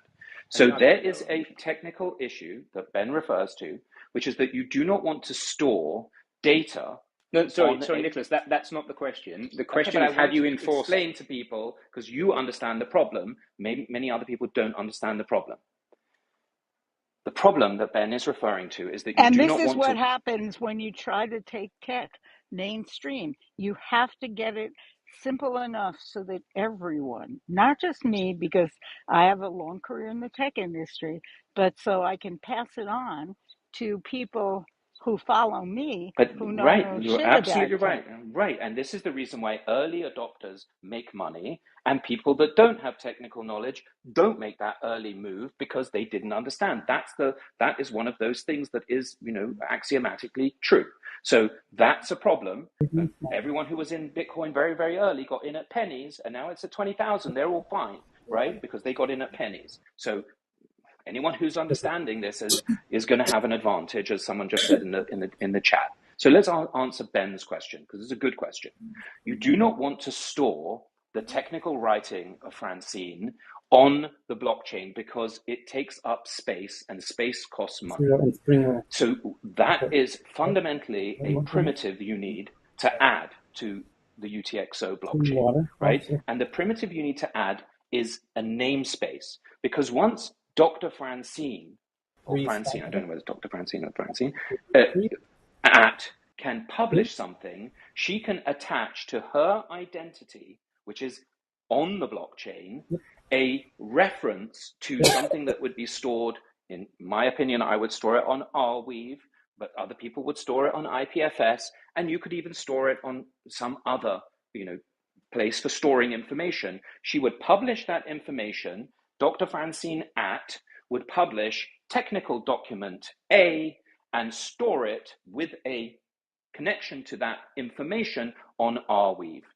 Then, if someone was to steal that document, she would be able to show that the technical document A that was owned by Dr. Francine at has Show to been who? infringed to the law if it's a So the patent, law. So the right? law So is you the oracle. That no, lawyer, the that court law, system. no, the Who's court the law system. then? If you want to, yes, if you want to protect So the yourself, whole system is not needed. I've got to go start another room, but that's my point anyway. that's not Sorry. that's no, that you Well, that is that's how not I see true. it. If the law That's is how a you person, see it. if the law is doing the enforcement, your blockchain's not doing shit. That's the point. But you're not trying to enforce in on You chain. You're said trying to enforce. enforce as part You're of your trying to And what enforce. answer. I That's You what want said to know someone is blockchain going is to is. how need to do I IP enforce chain. it. monetize that? Who Anyway, I've You got pays to would go and me? you run a would real join room. an IP Who chain. You pays would me? create an IP chain. So Ben, you go do what you need to do, and eventually you'll catch up. But for you, Dr. Francine, you would probably want to be on a chain that was an IP chain, right? And so your community, like I said, could be a writers guild, or in my case, I have patents, right? So I own patents and I want to mutualize them, but I still need to have them enforced if I want to actually use the law. Now, I could enforce them digitally, but I wouldn't be able to, necessarily enforce them in a way that I would be able to get damages if someone infringed me because anything can be copied by anybody and replaced on the internet. So if you wanted to do it in both the digital space and in the human physical space, you would want to publish your IP to an IP chain where the foundation would represent the rights of writers. And they would use the legal infrastructure that they would effectively be representing you, just like a union represents workers. You would have Yeah. a writers guild that would Sweetheart. represent the interests of those Today we writers and sell sue the hell out of 5,400 people baht. in the physical world, and they would do it on the behalf of writers. So that way, writers can publish to the blockchain, Mm-hmm. they can show their priority date, they can show everything, that information is connected and Mm-hmm. attached to you, and then it can be litigated inside and also using digital rights management in the digital world and also in the physical world. You can I only can't hear get you, sweetheart. physical damages in the physical world. I So know. Okay, so someone who doesn't is this understand that what is misunderstanding mirror how capital works. Yes. I don't know how? How Mirror is doing it. I'm not looking at Mirror's protocol. So this is Okay, interesting but from an IP perspective. Just quickly, I think it represents an interesting proposal because if I have some sort of technology that I'm developing, the Hmm. patent office may take its sweet ass time That's getting right. posted. So I may want to claim prior art or establish that Correct. part of the domain. So I see the Exactly value right. in that because then you're not appealing to any one government or authority, but you That's can right. show to the rest of the world that, That's hey, I right. published this on this day. Hmm. Therefore, even if somebody published this in another country, you now Uh-huh. have some sort of way of demonstrating that it existed beforehand. And as long Exactly. as there's some sort of international consensus, you can legally enforce that. So You can legally that's enforce great. exactly that's exactly right. And you need the only thing you need to be able to do that is to prove that you are the owner of the namespace that published that, which is why you would have a private key that only you can show that. So when Chris, if you publish, I think that's Chris speaking, or I think it's Chris.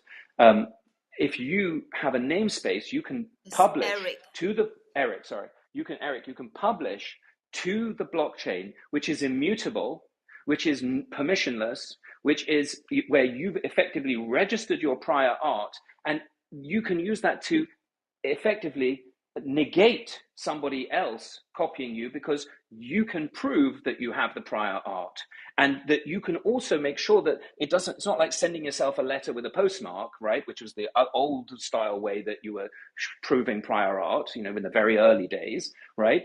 And furthermore, as Ken will attest to you, this is a constitutionally protected right because it is a property right. So you get the benefit of the Constitution in the US and anywhere else where they have property rights. And so you can publish by having a namespace where you publish the information and that you therefore have prior art and that you can then negate anybody else patenting those things. Now, for me, as someone who believes in free open source software, what I would love to do is get everybody to be able to do that, because then you can pull the teeth out of IBM and of Facebook and of Twitter and of Apple, because every time you have a great idea, you just need to publish it, and then you'll be able to show prior art that predates them with all the information there. So it really does, act as both a shield and a sword, depending on how you want to create intellectual property. And remember, there are only four forces in the factors of production. They are land, they are labor, they are capital, and there's IP. IP is the sum of human ingenuity. And so the IP capability that comes with a namespace and a content map is how you change the world. And unfortunately, there will always be naysayers who are inebriated with the exuberance of their own verbosity that will go and do rooms about heat source pumps and negate other people that are trying to help the world because they don't understand.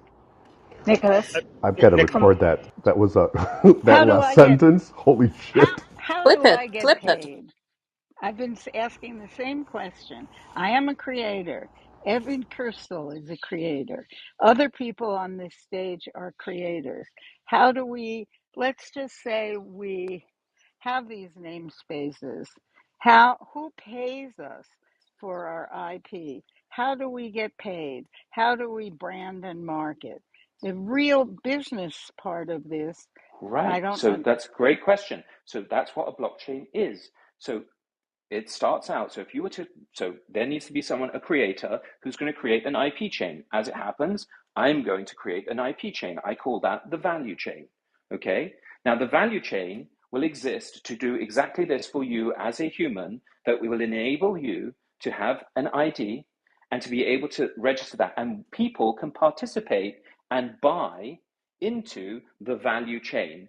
And every time people publish IP to that public blockchain, they are aggregating value. Some people won't have IP, but they would like to participate in your IP. And that's how blockchains work. That's literally, I don't need to explain the blockchain to you. I don't need to explain Bitcoin. Bitcoin protects value that's stored in the protocol. A protocol that is an IP protocol will protect IP value. A protocol that is designed for a game will be protecting and might be a single blockchain because it's such a big game, and that people will then participate in that game environment, and they will provide capital to the people who've come up with a good proposal that says, hey, I'd like to do this, and I'm writing this storyline, and I'm doing that, and that's how you have collective value. The best way for people to think about it is a data union as opposed to a labor union. And that data union, because it can prove and can store value without creating a corporation, is the way that you aggregate value. That simple. And And I'll add from something because we recently completed a project to do verifiable credentials, and we did look at Nicholas's the Veritas. And I will tell you that without anybody adopting it, that is one possible future. It's not the future. There's many different ways of doing this. For example, what we ended up doing with our verified credentials was basically following the smart health card model, which is getting adopted, right? There's more and more people jumping on the bandwagon there. Again, somebody has to verify that credential, but when you walk around with that QR code that has your health pass or your health wallet, it's verifiable. And there are companies that own it. I think to Nicholas's point, I think Nicholas is making a point that there's a future where you own your own identity, but I don't think we're going to get there. I mean, I don't think that's the future. Well, I want from to my point of view, can I please, Tyler, please just, it's quite short 10 seconds. because it's a very simple human interest and That's 5. evolutionary. Spit it out. Tyler, You don't. I don't need preamble and explanation of your comment. Just okay. give the comment as precisely as you can. The comment is that what I'm hearing is a form of globalization under Nicholas's premises, his ideas that will create a unified world that doesn't have the boundaries and doesn't have the laws and history of the past, but we are one world, and globalization can work under that. Take it from there wherever you like. Yeah, there's a digital unity to it. Yeah. So, by the way, It, I think we can't properly have this conversation without mentioning that the World Wide Web Consortium, which creates the protocols that make the internet happen, last week announced a new a World Wide Web standard, of which there are very, very, very, very few that make the internet work. And the new one they just introduced is decentralized identifiers, which they say is the decentralized identifiers, which they're calling DIDs for short, defined in the specification are a new type of globally unique identifier. They are designed to enable individuals and organizations to generate their own identifiers using systems they trust.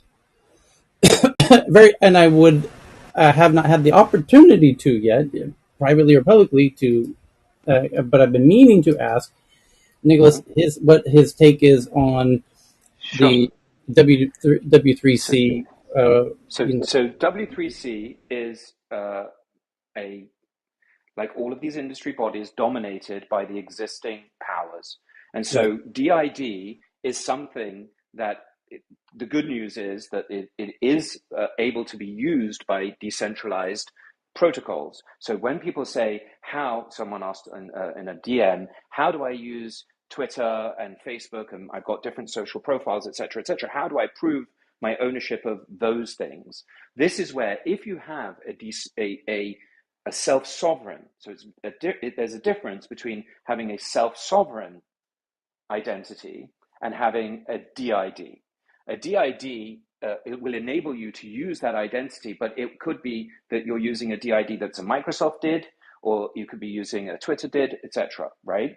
What you need, and what I'm advocating for, and what Verus enables, is that you would have a self-sovereign identity that is acceptable under the did environment, but it's the difference is who owns it. Just like I tried to explain earlier, that the social credit system is a good system. It's just owned by the wrong person. It's owned by the Chinese government that is a surveillance state. Now imagine if you had that ownership of that data, but you were the owner alongside, like Pat says, every other human in the world. So it's not like globalization, like the negative globalization.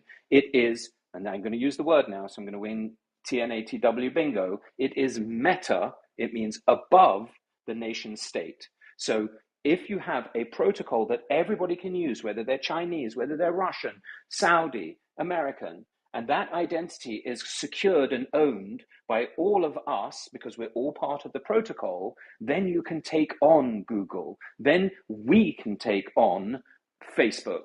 But if you don't unite as humans, just like thinking about creating a global labor union, if you don't create a global data union where the system is not controlled by me or anyone at Verus or anyone else, it's controlled by everybody who's part of the network, right?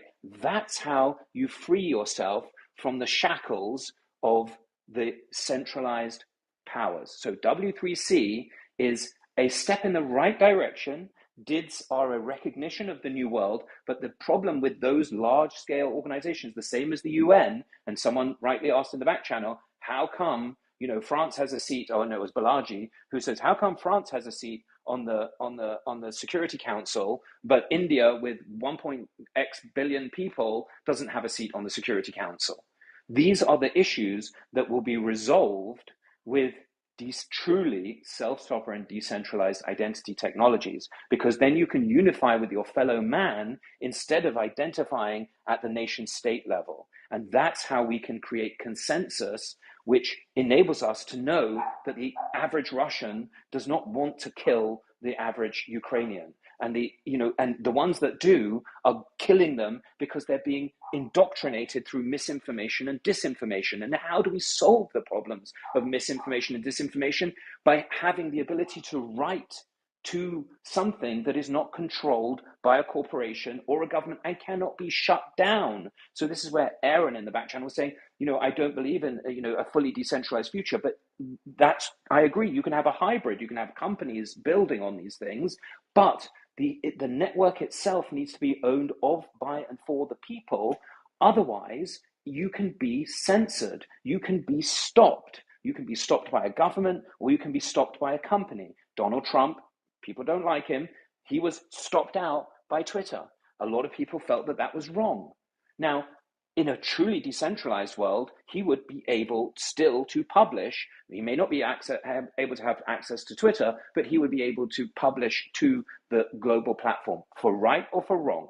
I mean, I'm not supporting anybody here. I'm just saying that these are the facts. Right. But this is the future. I want to point out the article that they just pinned highlights the fact that when this happened essentially last week, that there were some very strong objections. As Nicholas correctly points out, the W3C, the World Wide Web Consortium, is made up of key people from Google, Huawei, Oracle, and these super powerful companies kind of get together to set these standards because they need to. It's how the web works. So there was some very strong objections, notably from, in passing this, it says right here, overcoming the formal objections of Google, Apple, and Mozilla. Tim Berners-Lee announced the digital identity core specification approved to advance to the W3C recommendation. And again, what I think is critical to Grok is that, as this says in the fourth paragraph, the pre-standards work for these digital IDs were started in 2014, and the DID core working group started in September of 2019, and on January 2020, the working group launched the first public working draft. And these things take years to roll out, just as the internet protocols that Nicholas referred to earlier, TCP/IP, etc., HTML, all of these protocols take years to roll out. It's very cumbersome, laborious efforts in making global standard protocols, as you might imagine. So don't expect these things to be popping up anywhere anytime soon. Now, one of the folks who was most supportive publicly on Twitter was the team that uh, Jack Dorsey has assembled called TBD, which is kind of part of Block/Square, which are he has a team member named Daniel Burr, who is responsible for building the decentralized identities under Square and Block. And he says on the day that this, Good thing to point out just there. yes, When that's what a did can be owned by a private company. So right, Block and Square are private companies yes, using a did. They are right, not self-sovereign. So right, that's a big difference. They are correct, going to privately own your But they IP. don't have to be. right. Now, he tweeted on July 19th, essentially last week, the official announcement dropped today of the decentralized identifier specs elevation to the W3C recommendation. Block's statement of support is contained within. There's a lot left to do, but I'm excited about what we're accomplished together in the final leg of this journey. And he lays out his timeline for how long it's going to take Jack Dorsey and all of his resources to make their version of what Nicholas's team is working on. And he estimates it's going to take them 2 to 3 years to roll out what they have. And they And have. we are already at mainnet with all of the Here, technology, and we offer right, to here's my his point. previous effort, which was called Blue Sky, Yes, and we Blue. tried to get them, and we said to them, guys, you can just use it. It's free. It's free open source software. You don't even need to develop it. It's developed. Here's my point. But guess That, what? They yes, want to own it. but here's my point. Of course they do. But my point, and they're doing essentially analogous to Dr. Francine's point of Matt Mullenweg when he did the kind of privatized, funded, capital funded version of WordPress called WordPress.com instead of WordPress.org. Block is essentially the WordPress.com, a kind of owned, controlled, simplified version, which they think, and they're probably not wrong for assuming, that the privatized, controlled, simplified version, which Jack is many things, but he's certainly very sensitive to the simplification of making things popular. So you're going to have multiple horses in this race, and the point I want to raise is that Jack Dorsey's own driven initiative has a publicly stated timeline of multiple years to make this into reality. So any criticisms of, you know, Nicholas or anybody's projects taking that they're not, this is not similar to building a fucking dog walking photo sharing app. Right. So This is the thing, is that there are very few assembly language programmers. And anybody who's, got experience in programming knows that if you're programming in C++, which is a low-level assembly language, it is much more difficult than using some, easy peasy language that is not going to stand up to the scale of the internet. You're talking about billions and trillions of transactions and exchanges that are going on. You cannot afford to build these things in a flimsy, easily hacked language, which is the whole reason why, the idea of Solidity makes no sense. It's a bad language that does not have the core primitives, and it takes an inordinate amount of effort to build this. And by the way, I'm not the guy.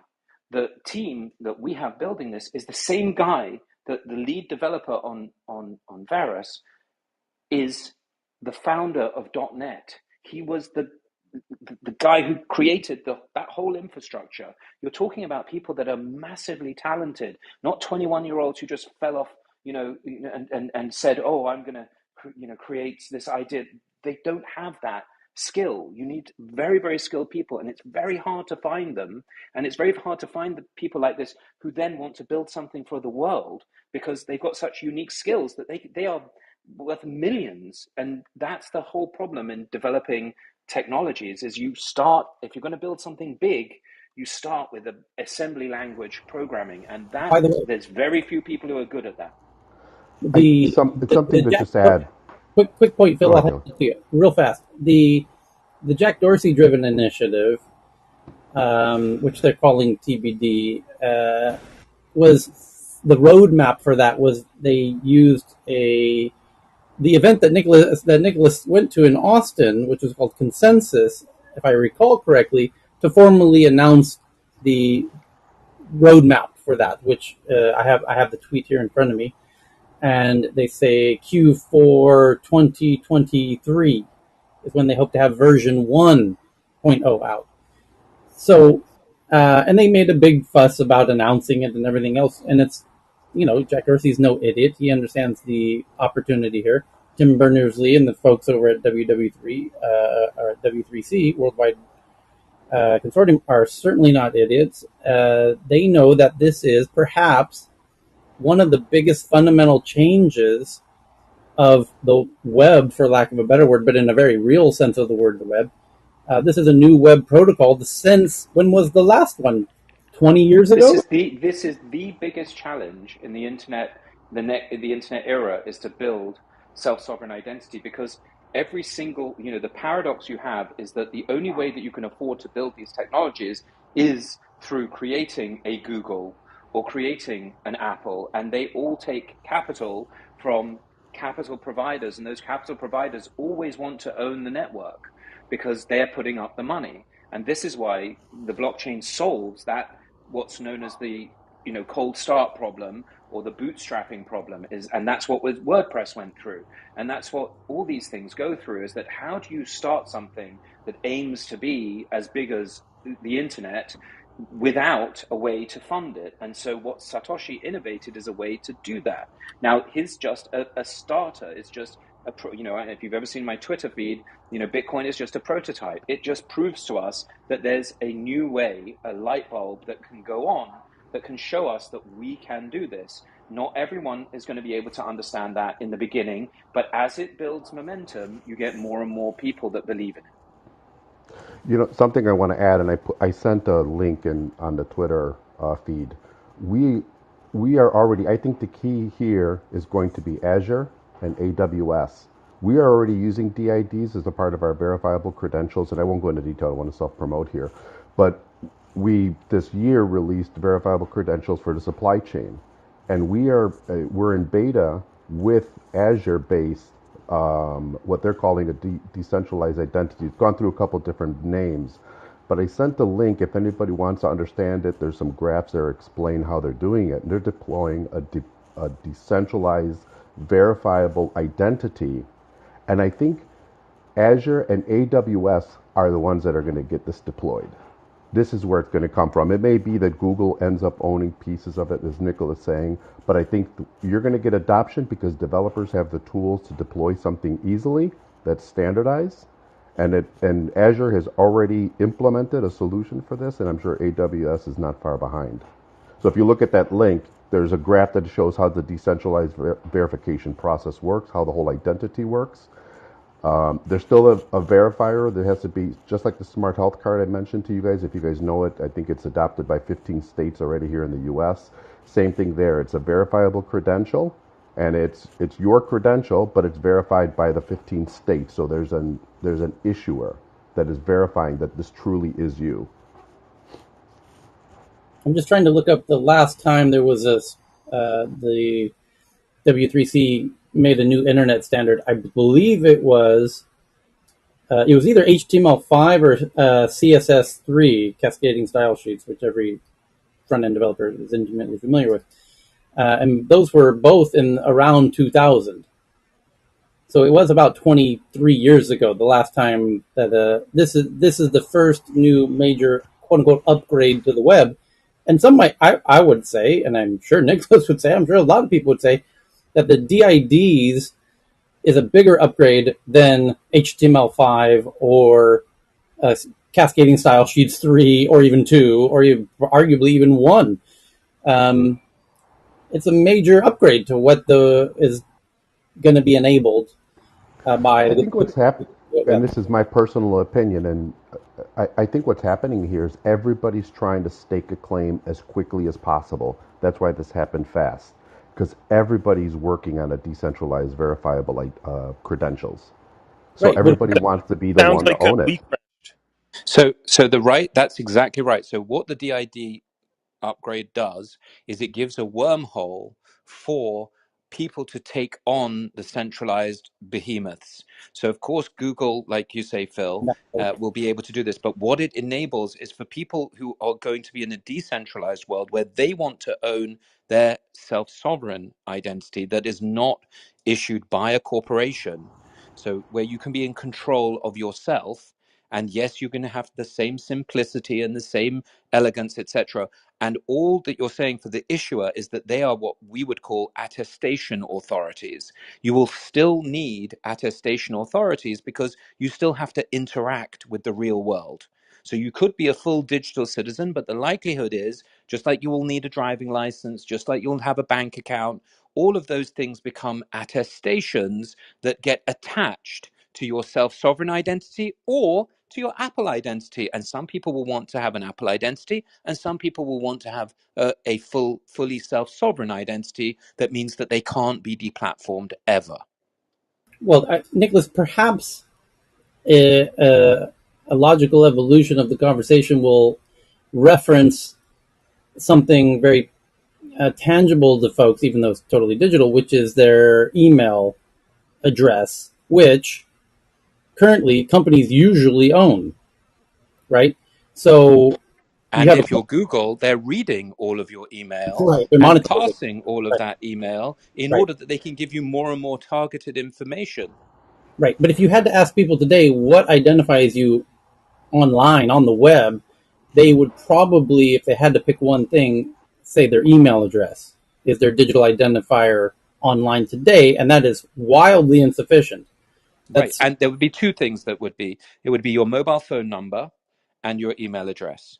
And and those are the two ways that you are really subject to nation state right, surveillance and right. technocratic surveillance. And And they work hand in hand to enable them to, if they decide, if you're in a regime that decides that you're the enemy, then they will collaborate to well, ensure that you have no way to access the world. this is why the email one is so interesting, because even if you go to the length of buying your own domain name, like tnatw.com, which I think, Right, then you're subject to DNS. right, you're subject to DNS, but also you've now afforded yourself a little more sovereignty, degree of sovereignty, in that uh, many people, when they buy a domain, even assign, Google wants to control that email on your behalf, right? So they want you Right. to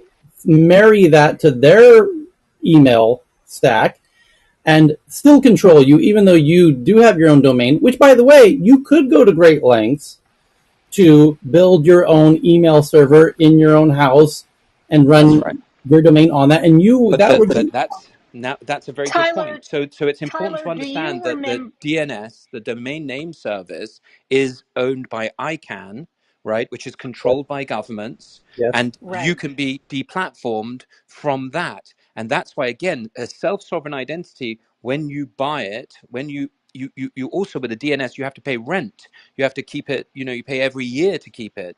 When you right, have a true self-sovereign identity, like I own Nicholas at, I can never have that taken away from me. And it's not part of DNS.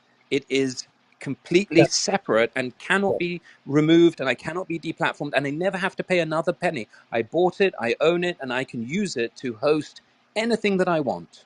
right. But this is the, Tyler, do you yeah, remember Kevin Marks, who was very of course, involved in the open source and very much so. internet okay, I'm gonna ping him and get back in touch with him because he consults on standards and Yeah, he's been involved in internet identity. I've known him over 20 years, so before, and he worked for Google and he worked for a he whole did. bunch of these companies. Yes, yep. I used to speak at a lot of conferences and things. Yeah. Um, and I've seen him speak in many different formats. The If I would love to introduce him to the lead developer, Mike, um, if you can introduce us, and he can do all of the tire kicking and and put us through the Yes, I would ringer, I like would to. be very That's happy that. to subject us to the highest standard of diligence out there, But to give you That's that what I would comfort. like to do. That's what I would like to do. It may take me a while because, in theory, I'm on vacation now, anyway, I and want we got to move on, but I want We're to. ready. He'll probably know. Mike was the technical fellow in advertising. There have only been 22 technical fellows in the history of Microsoft. These are the highest level operators, brains that Bill Gates, could find. And there have only been 22 in their entire history. And he was the technical fellow in advertising and had invented .NET for him before and left, and then was brought back to run all of their big data business. Left because he was appalled by what he could see. Okay, but I wanted to highlight for folks that how to contextualize internet protocols and trying to extrapolate into meaningful terms what that will mean for you, which was partly what the exercise Francine was embarking on or engaging in, which is how's this going to translate into money in my pocket. And that's what Ben is trying to sort out, which is how do we conversate about this in a very tangible way. And it's not easy to do, and that's why Nicholas references internet standard. How do you? It would have been nigh impossible to explain to somebody when the internet protocols were being developed what those were going to mean for people in tangible terms decades down the road. And so Look how David Letterman made fun of Bill Gates. Just look how people make fun of guys who are trying to do crazy hard things because it just seems like madness. Ben Cerf is on record saying, "Yeah, we don't need to worry about security because we can bolt that on later. Don't worry about that." That's the guy that came up with the IP protocol stuff. I mean, it's weird reading these articles like decades later when it's like nation state security, cybersecurity, this going, some, kindly old university professors on military contracts and just, had a slight difference of opinion on these things like decades ago. Just a few little tweaks, and then we're not having to constantly put band-aids on a broken architecture. It's kind of crazy to imagine what different internet we might have had. anywho, just rest assured, Nicholas is not alone or unique in his vision that he describes rather beautifully at times, and is bewildering to some and ridiculous to others. But he's in very good company with the likes of Jack Dorsey and Tim Berners-Lee and people who wrote internet protocols that enable us to have this conversation. So anyway, I want to get back. That's enough for today's Yeah, I think topic that's on enough. identity. And Nicholas, I think one of these days we'll schedule a room for you to do a Q&A on various if anyone is interested so that you can have the full Yeah, spectrum. I'll sign up for that. Hell yeah. Yeah, it might Yeah. not be. I mean, we're deploying them on a commercial basis, so it'd be good to have a conversation or a group conversation. At the end of the day, if you More can't than sell it, happy, and don't take offense unless people are never offended. rude. Every question is valid question as long as it's asked and looking for an answer, not to discredit. Well, even in the remote statistical probability, asking a stupid question is very unlikely, but the value return is much higher. So I always risk asking stupid questions no matter what. So There are no I stupid questions. There are rude questions, but they're not stupid I questions. And I it's love it's only the about exchange. insulting people. I would never insult my anybody,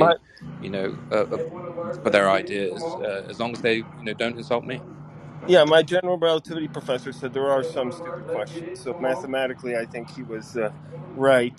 But just in that class in particular, it was kind of funny because he drew the normal distribution and showed that you have a 2.5% likelihood of asking a stupid question. But please don't hesitate.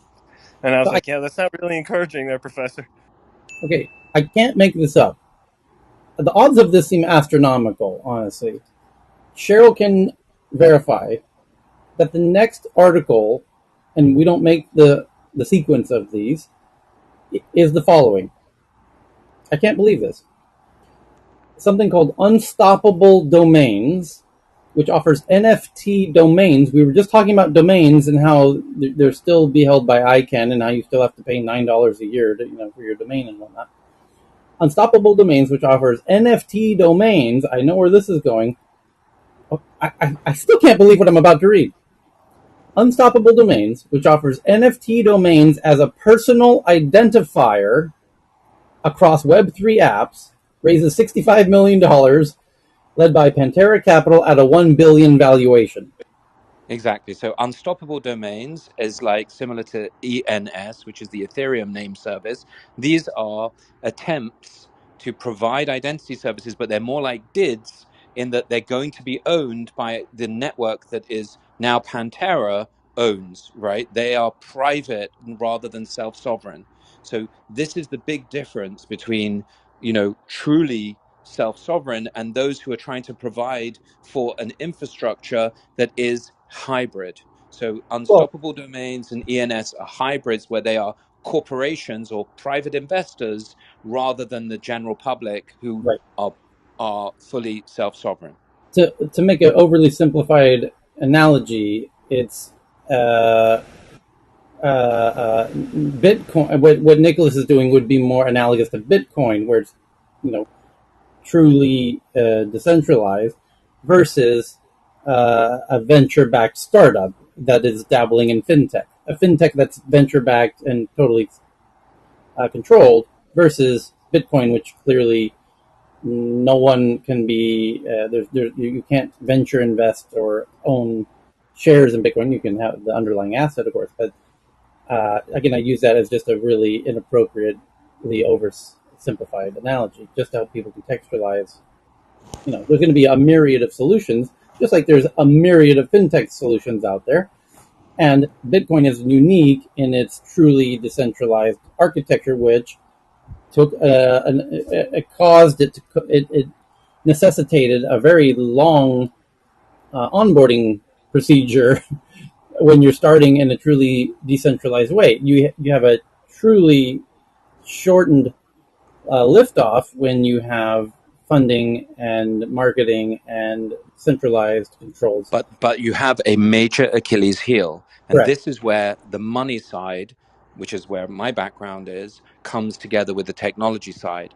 Because as soon as you accept money from Pantera, in the case of Unstoppable, is you have a way that you can be stopped by a government, and that's when you lose censorship Hang on. resistance. Hey, hold Because on, Nicholas. as, Nick, are you saying that unstoppable domains are actually, ironically, very stoppable?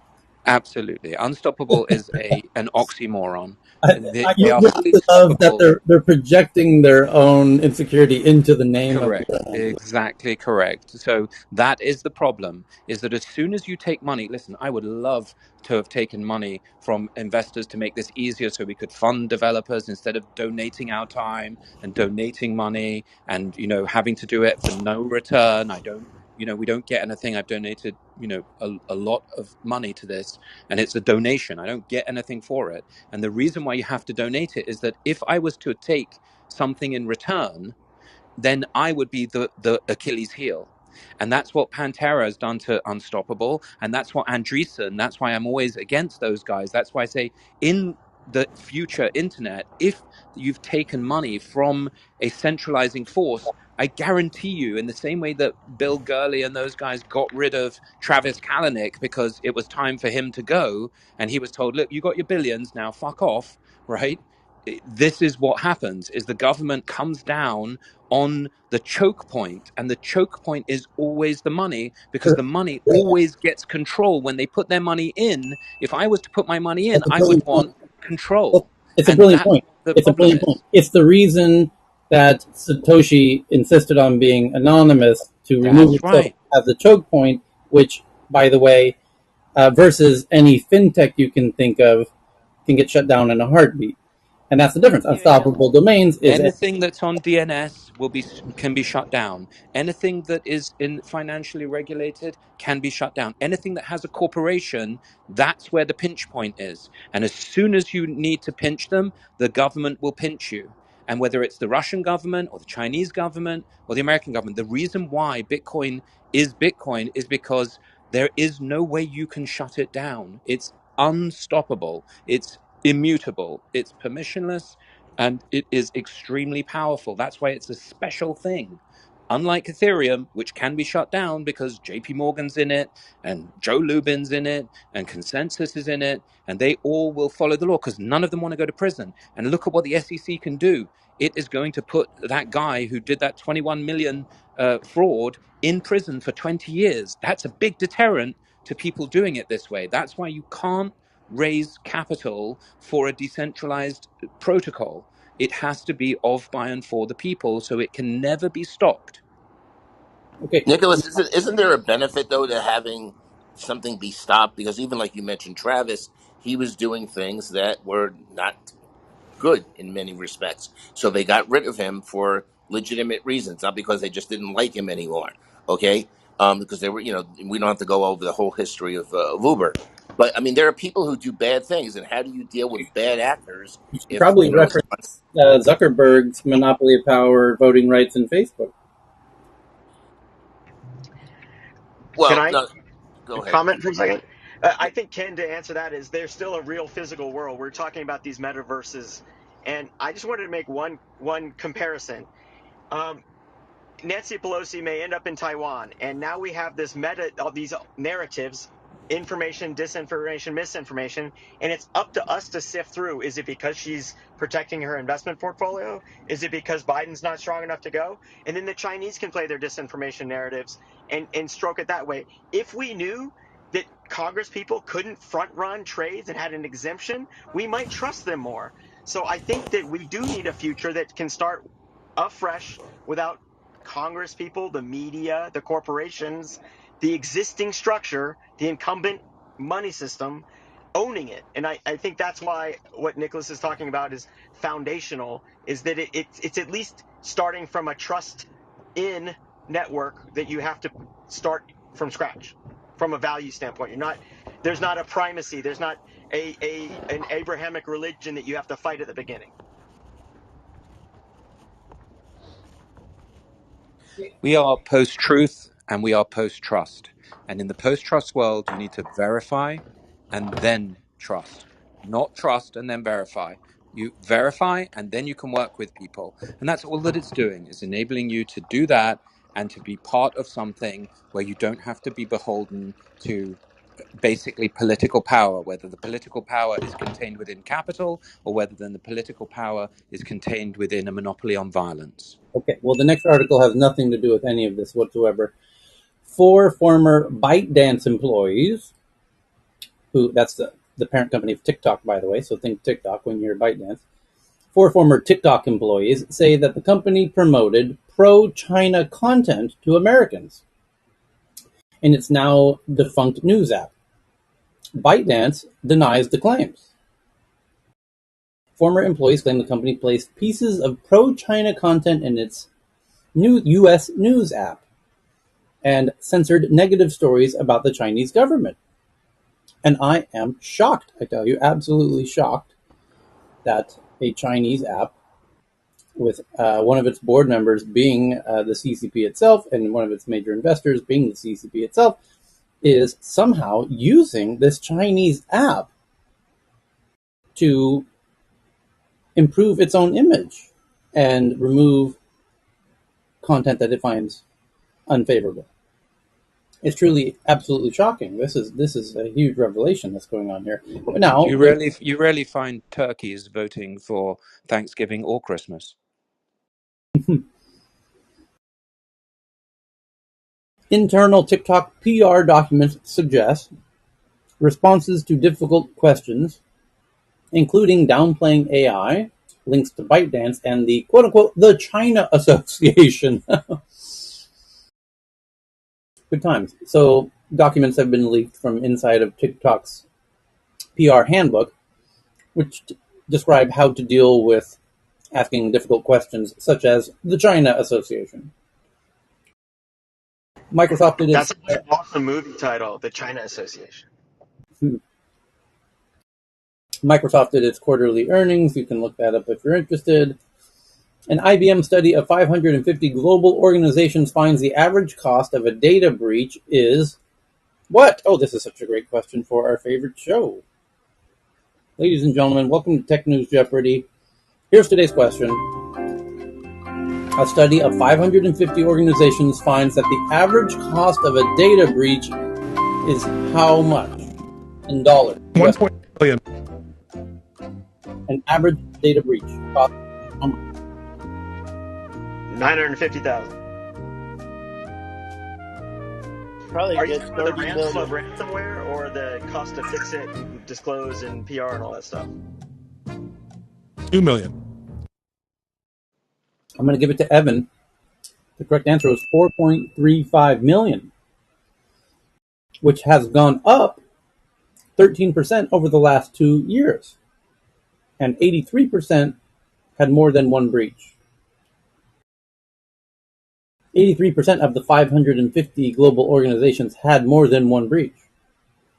And these 550 global organizations detailed how much each of those breaches cost them. And on average, they cost 4.35 million. Many of them have been breached more than once. Well, the vast majority of them. Anyway, Google does its Q2 revenues up 13% year over year. And Kaspersky, the Russian-linked cybersecurity company, find a malicious UEFI-based rootkit used in the wild since 2016 that keeps your PCs infected after an OS reinstall or a hard drive replacement. Good times. That's good times right there, friends. That means, Tyler, second big issue on that, or the second point on that one, is that they're discovering it, so that's been out there forever. So they're saying, knowing that, what's out there now that hasn't or won't be discovered for another year or two, especially not just with ransomware and everything going on, but with the war. So that's another thing that exhibits. yeah, the point is that your computer's compromised even after you install a new operating system or change the hard drive. And you thought, that would remove whatever malicious thing was owning your machine. Good times. You're owned at the hardware level. It's not it's not even a software or a in even the hard drive wouldn't have helped you. It's a feature. Yeah, We don't really know whether you probably accidentally meant to wipe it off. Remember, we needed metrics on your battery. We didn't want to cause a fire.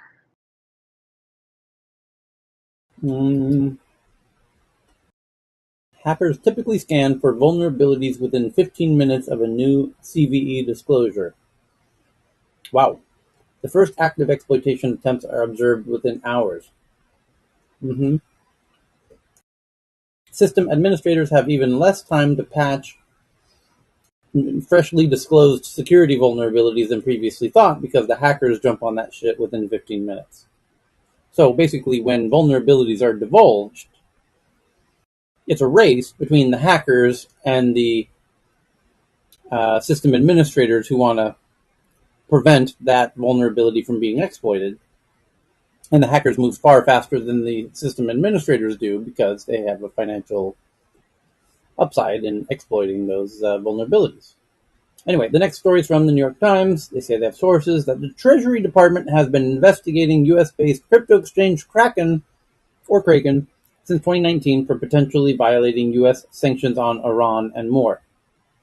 Meaning, they're worried that people in Iran are able to use Kraken to get money in and out of Iran, which they don't want, especially the government, having the ability to do that because the US tries to use its position with the dollar to prevent people from being able to do trade in other kinds of ways. And that's why they don't want a US company enabling an enemy state from having access to trade or economic, uh, sort of economic freedoms.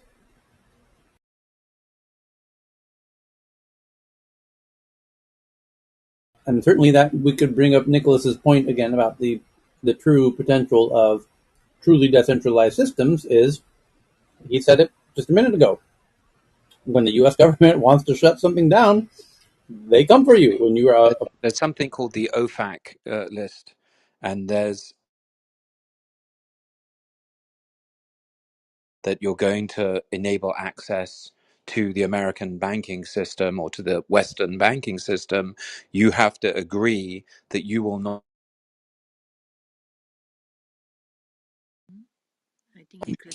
allow anyone from those countries to participate. And so if you just look up OFAC list to see all the countries that Kraken will be able to allow access. Okay. Taylor Lorenz, now writing under her own newsletter, says that nostalgia for the old chronological Instagram makes sense, but belies changing norms around online sharing, communication, privacy, and engaging content. It isn't just the platform that has changed, we have too. Over the past few days, there's been a movement to make Instagram Instagram again, and she's talking about the Kardashians' petition to try and bring back Instagram's uh, original format rather than copying TikTok. But things have evolved and they don't have a choice.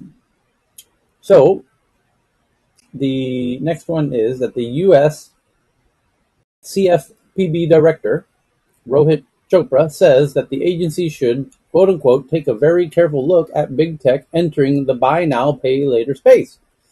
After Apple entered the buy now, pay later space, which is coming out in your new phone when you update to iOS 16.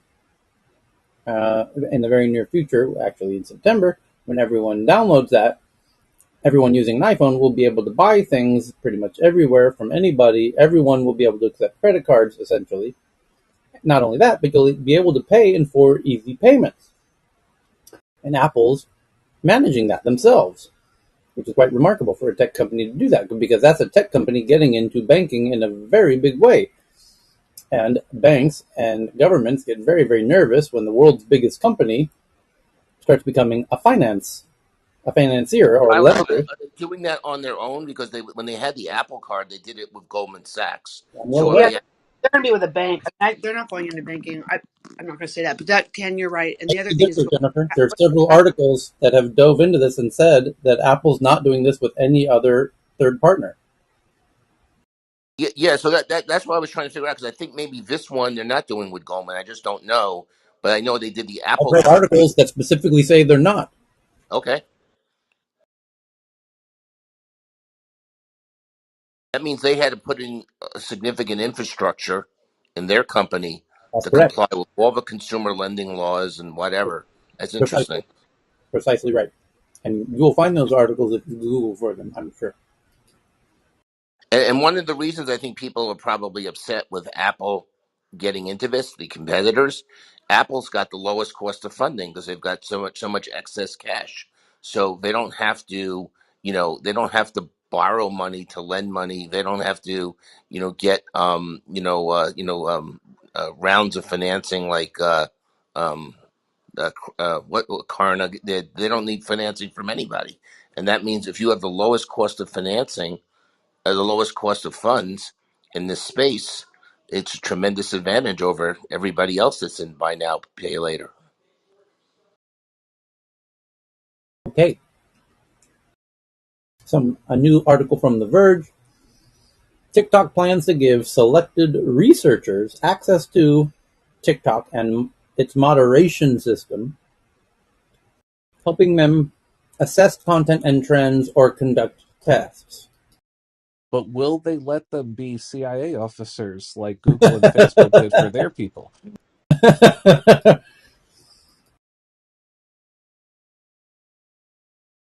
I assume not.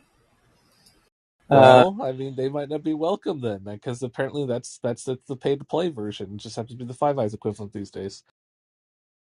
the next is from Bloomberg. Twitter plans to reduce its office space in San Francisco, New York, Sydney, Seoul, Tokyo, and other major markets in a bid to cut costs.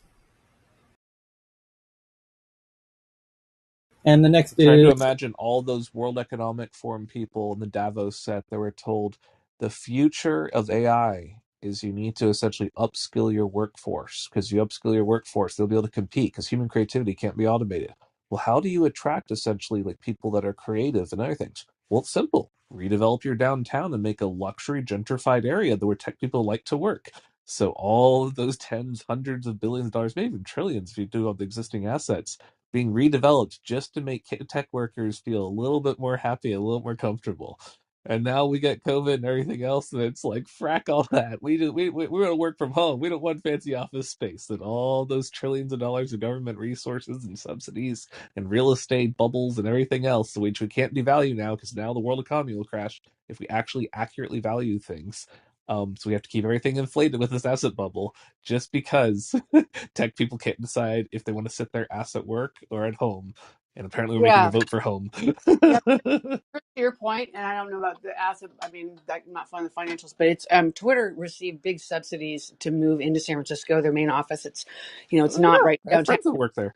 Yeah, it's out. It's out. It's in an area that they're trying to gentrify in the city. But they built a big ecosystem. Obviously, restaurants, markets went in around it. There's a lot of They used to have a kick-ass coworker space. There's such there was like yeah. it was amazing the incubator they had on that floor. There's a I got lot. invitations to the They're the pool on the anchor. roof. They're a big anchor right there. And so if they're not, if they're going to decrease, it's going to roll out and impact a lot of different stuff around there, as you're pointing out. So Tyler, on the Apple thing, I just Yes. back channeled to Cheryl, and Yep. she could put it up.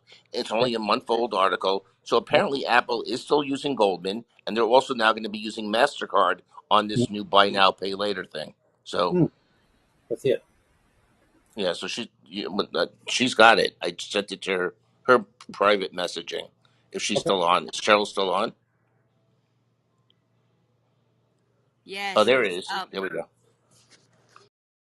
I wonder if they had announced that back in 2008 when they, around the time frame they launched the iPhone or whatever, just while we're having the global financial meltdown and bailing out the banks and everything. I'm just imagining the optics of we've launched the iPhone and now we've launched with pay systems with Goldman Sachs.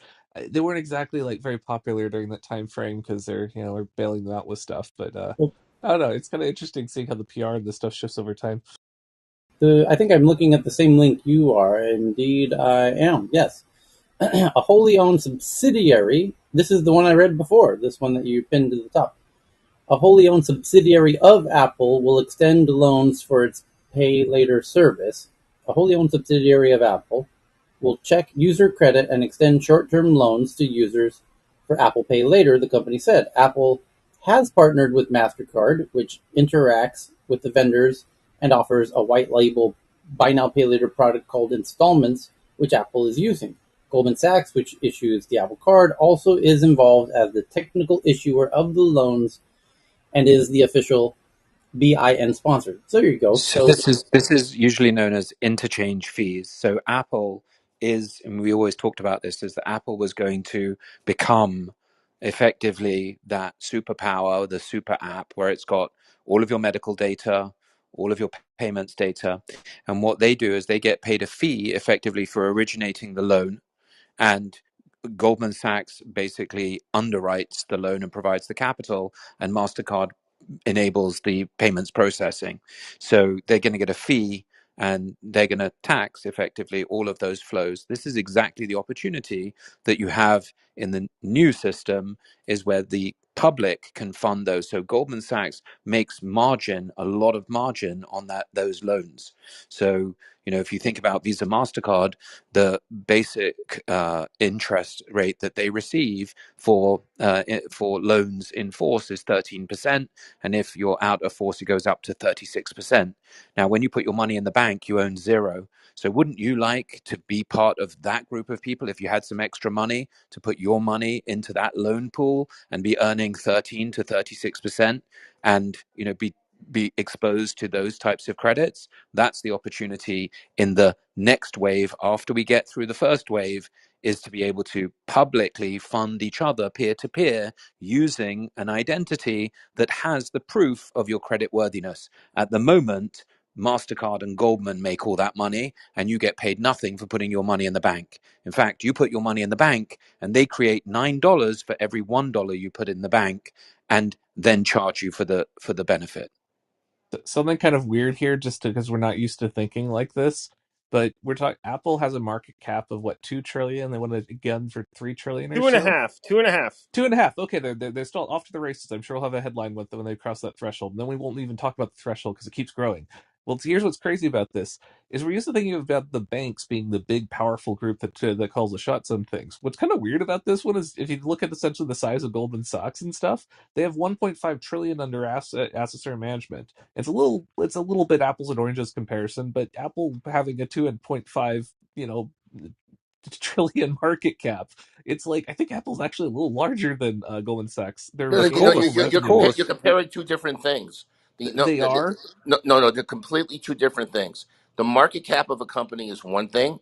Goldman's market cap, I can go look up. You can look it up. But the assets under management are not their market cap. That's like assets they have as a fiduciary. Those are two different Yes, issues. so money in the bank is they are holding it for their depositors or for their investors. So money in the bank is not their money. And this is when people make this critical error when they talk about BlackRock or they talk about Vanguard and they go, they own everything, but they don't own anything. They just manage the money on behalf of They just get to depositors. decide who's on the board. That doesn't really matter that much, I guess. They get paid if they get paid on the asset, so they are asset Right. gatherers. What is really, the reason why Apple is not a deposit taker is that they would have to then be regulated as a bank, which is Right. far more onerous than being a technology company, which can get away with very little oversight. So I looked it up. Goldman Sachs market cap is 100 billion, 111 billion or so, and that is as July 2022. The point I was making is Apple is a large, and so it actually makes the point actually even stronger. Apple is a much larger group than Goldman Sachs is, and we're Apple used to is the thinking about most powerful company on the planet, aside maybe from Google, but I would say that they are the most valuable company that exists. Right. So what's weird about this is that when we're just thinking about like we're working with this primarily with a financial institution in this particular scenario, Goldman Sachs is like you pointed out, they are absorbing the legal like liability, the regulatory and other things. So applicants say we're basically owning this, but we don't want to mess with any of the paperwork, any of the regulatory, anything else. Goldman Sachs, you can do all that for us. We'll charge premiums for all this. But it's They a get they weird get weird paid a relationship. percentage. They get paid a percentage, which is called the interchange fee, Mhm. on every transaction. So they basically are clipping coupons. So once you've created a network effect and you've cohered all the data, all the information, and you can provide that information to financial intermediaries, you are in a massively powerful position. And that's why it's so dangerous, because that's exactly what WeChat has in China. This is where the super app is the thing to be fearful of. This is where Elon understands this, that he wants to build a super app. Everyone who's a multi-billionaire, want to be, king, wants to have the WeChat power. Apple is the WeChat of America, essentially. Sure. Well, one thing to also consider is that when they come a certain size of just having enough like of a war chest large enough that when you become a certain size, you just become the bank. And the fact that Apple essentially has the data allows them to do all sorts of fancy things with loans and credit worthiness and other things Well, like that that. was my point. They have so much capital. They'll have the lowest cost of finance versus the newer startups in buy now, pay later. There's actually another benefit Goldman probably will get out of this, by the way, which hasn't been spoken about. At some point, these loans will probably be securitized, and it will be Goldman that will securitize them and sell them to Wall Street, and that will be Goldman's money. I Well, just want to say that ultimately, Apple has a giant amount of cash on the balance sheet, something approaching, I think now, $150 billion in cash, and Sounds about that right. cash is what you will. This is why I think this headline is going towards is that if I was Tim Cook, I would be putting that $150 billion into the Goldman vehicle and loaning that money at 13 to 36% to make a very tidy yield, and essentially I would know everything about that customer. And by the way, if they don't pay, they will be deplatformed, just like when you buy a car and you don't make your car payments, and just like we saw in Ukraine when the Russians stole that infrastructure, the tractors or whatever it was, the Caterpillar guys cut off their ability to use the tractors. And so this is the future, and that's why you Their want seat to be warmers won't be sovereign. warm anymore. Exactly. That's why you want to be self-sovereign, so that an Apple can't cut you off from the banking system. Because if you can be cut off from the banking system, as WeChat did to people who tried to flee Wuhan, they stopped them from being able to pay for petrol when they left the geofence of Wuhan, because they wanted to make sure that everyone from Wuhan stayed inside Wuhan. And when they tried to pay for a hotel outside of the geofence, they weren't able to pay for accommodation. And if they wanted to buy an apartment, they wouldn't have been able to do that either. And so Nicholas, once you have your information, your financial information, and your medical information, and all of your other data in the hands of these powers, you don't have democratic freedoms. They will stop you from doing things before you've done anything wrong, or they will, before you've had the right of recourse to a court, because they will stop you immediately, immediately. right? Nicholas, a great example, a very recent example, would be I can't think of his last name. Somebody I follow on Twitter named James something was recently suspended from Twitter for simply tweeting the two words "Okay groomer," like "Okay boomer," but he's referring to sexual predators like groomers or whatever. So he said "Okay groomer," and with a link to an article. By the way, it wasn't just two words, and the article was about. I didn't read the links, so I can't really say, but You mean the Jane from Hong Kong? no, Conceptual James, I think, is his Twitter handle. Anyways, he predicted back in March that would lead to Twitter suspensions, and then he yesterday said, "Told you they were going to start coming after people using the word groomer as a pejorative term," and indeed they are, and he was right in that prediction. And the point is, his account is now suspended until he removes that tweet. Now, why is that interesting? Because if you're a regular tech newser, you know Twitter is adding commerce in a very huge way to Twitter. It's one of the reasons that Elon Musk himself gave for why he's so interested in Twitter, because he believes it's the future of payments between people, and especially if they have verified identities. And we could go on for days talking about that as we have. But my It's a point pain is, to start those systems. It's easier just to buy one. So right? sexual predators are a protected class now? Is that what that is? Well, some are arguing that on the Twitter point. That's not the point I'm trying to make. The point I'm trying to make is, it's one thing to be banned from Twitter when it's simply one of a dozen popular communication channels. It's a completely other thing when it's one of five incredibly common ways to conduct commerce. Oh, and And if then, something goes wrong with you on those bank accounts, it's amazing how long they can carry with you. Just as an example, if you ever tell a bank to go fuck themselves because they stole money from you for a cascading overdraft, there are magical things they can put as black marks in your record that will cause problems whenever you deal with any financial institution for anything into the future, forever. And it's, oh, we don't know why the systems don't work type kind of thing. Now imagine that same sort of capriciousness of I click the button and essentially make someone's life essentially a little more difficult on their social credit score equivalent. Now imagine the same version for I put in the wrong six quick characters into Twitter. You now hit the button, and now your seat doesn't warm when you're in your car. Now you can't leave town. Now all the things are going to hell. You shouldn't have sent those six little letters or those six characters or those wrong emojis at the wrong politician, and all of a sudden what we actually have as political power is now very, very concentrated between an unaccountable AI. And that gets to be that's not exactly the democratic world that we thought we were inheriting here. And supposedly, as technologists, a lot of us signed up on the make the world a better place type kind of thing. It's cynical to say that now, but there was a time when we actually believed it. This is so comically in the opposite direction. It's kind of sad. This is the Everyone future. look This essentially is at the those future. original Apple ads, This swinging is the those balls at the right, screen. Go, Big Brother right, there. right. This is the future. This 100% is happening, and all you have to do is look at the countries that don't have the democratic, notional democratic controls that we have. This is an assault on democracy, and it is an assault on the Declaration of Independence, and people should be terrified. I mean, I've been terrified for a long time, and I've got nothing to fear but fear itself, which is that this is going to happen.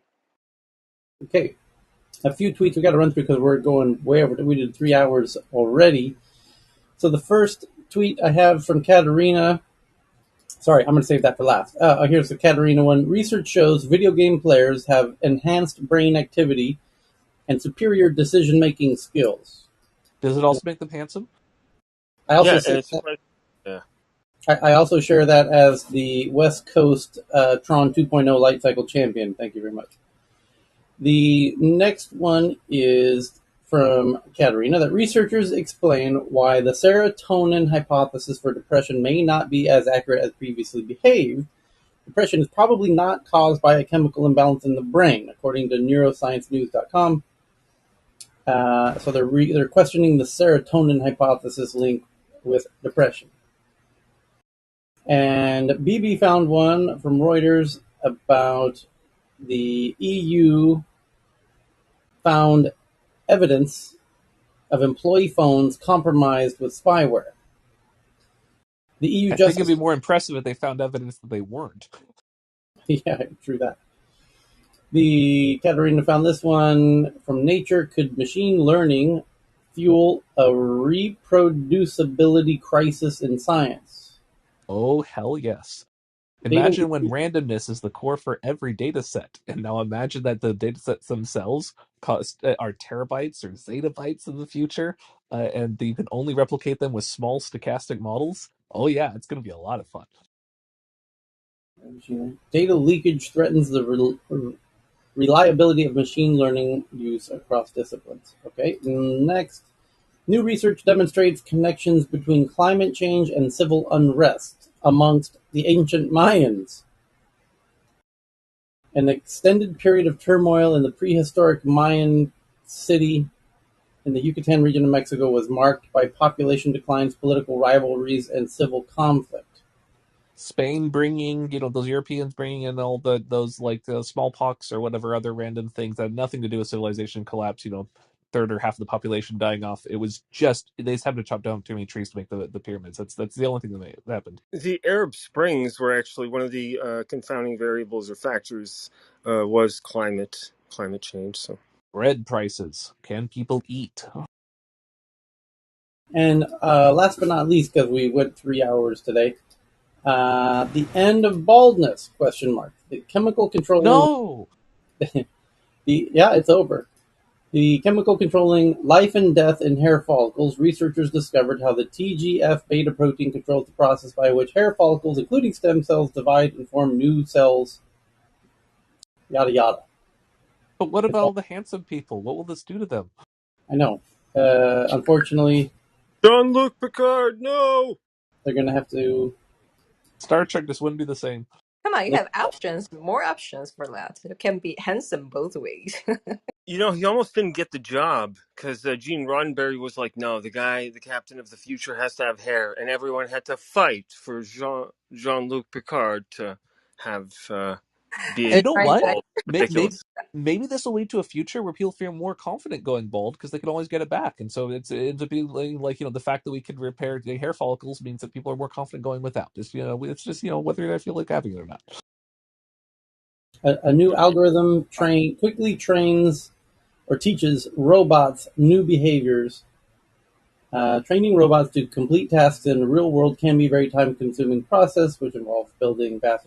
Anyway, but yeah, there's a whole lot of work being Those done. are big deals when they even small incremental improvements in that have massive ramifications when you mass produce the underlying labor efficient device. So even tiny improvements on that, every one of the robots potentially could be upgraded to have those algorithms. So that's those each one of those is a little tiny step forward, but the cumulative effect of those becomes really substantial.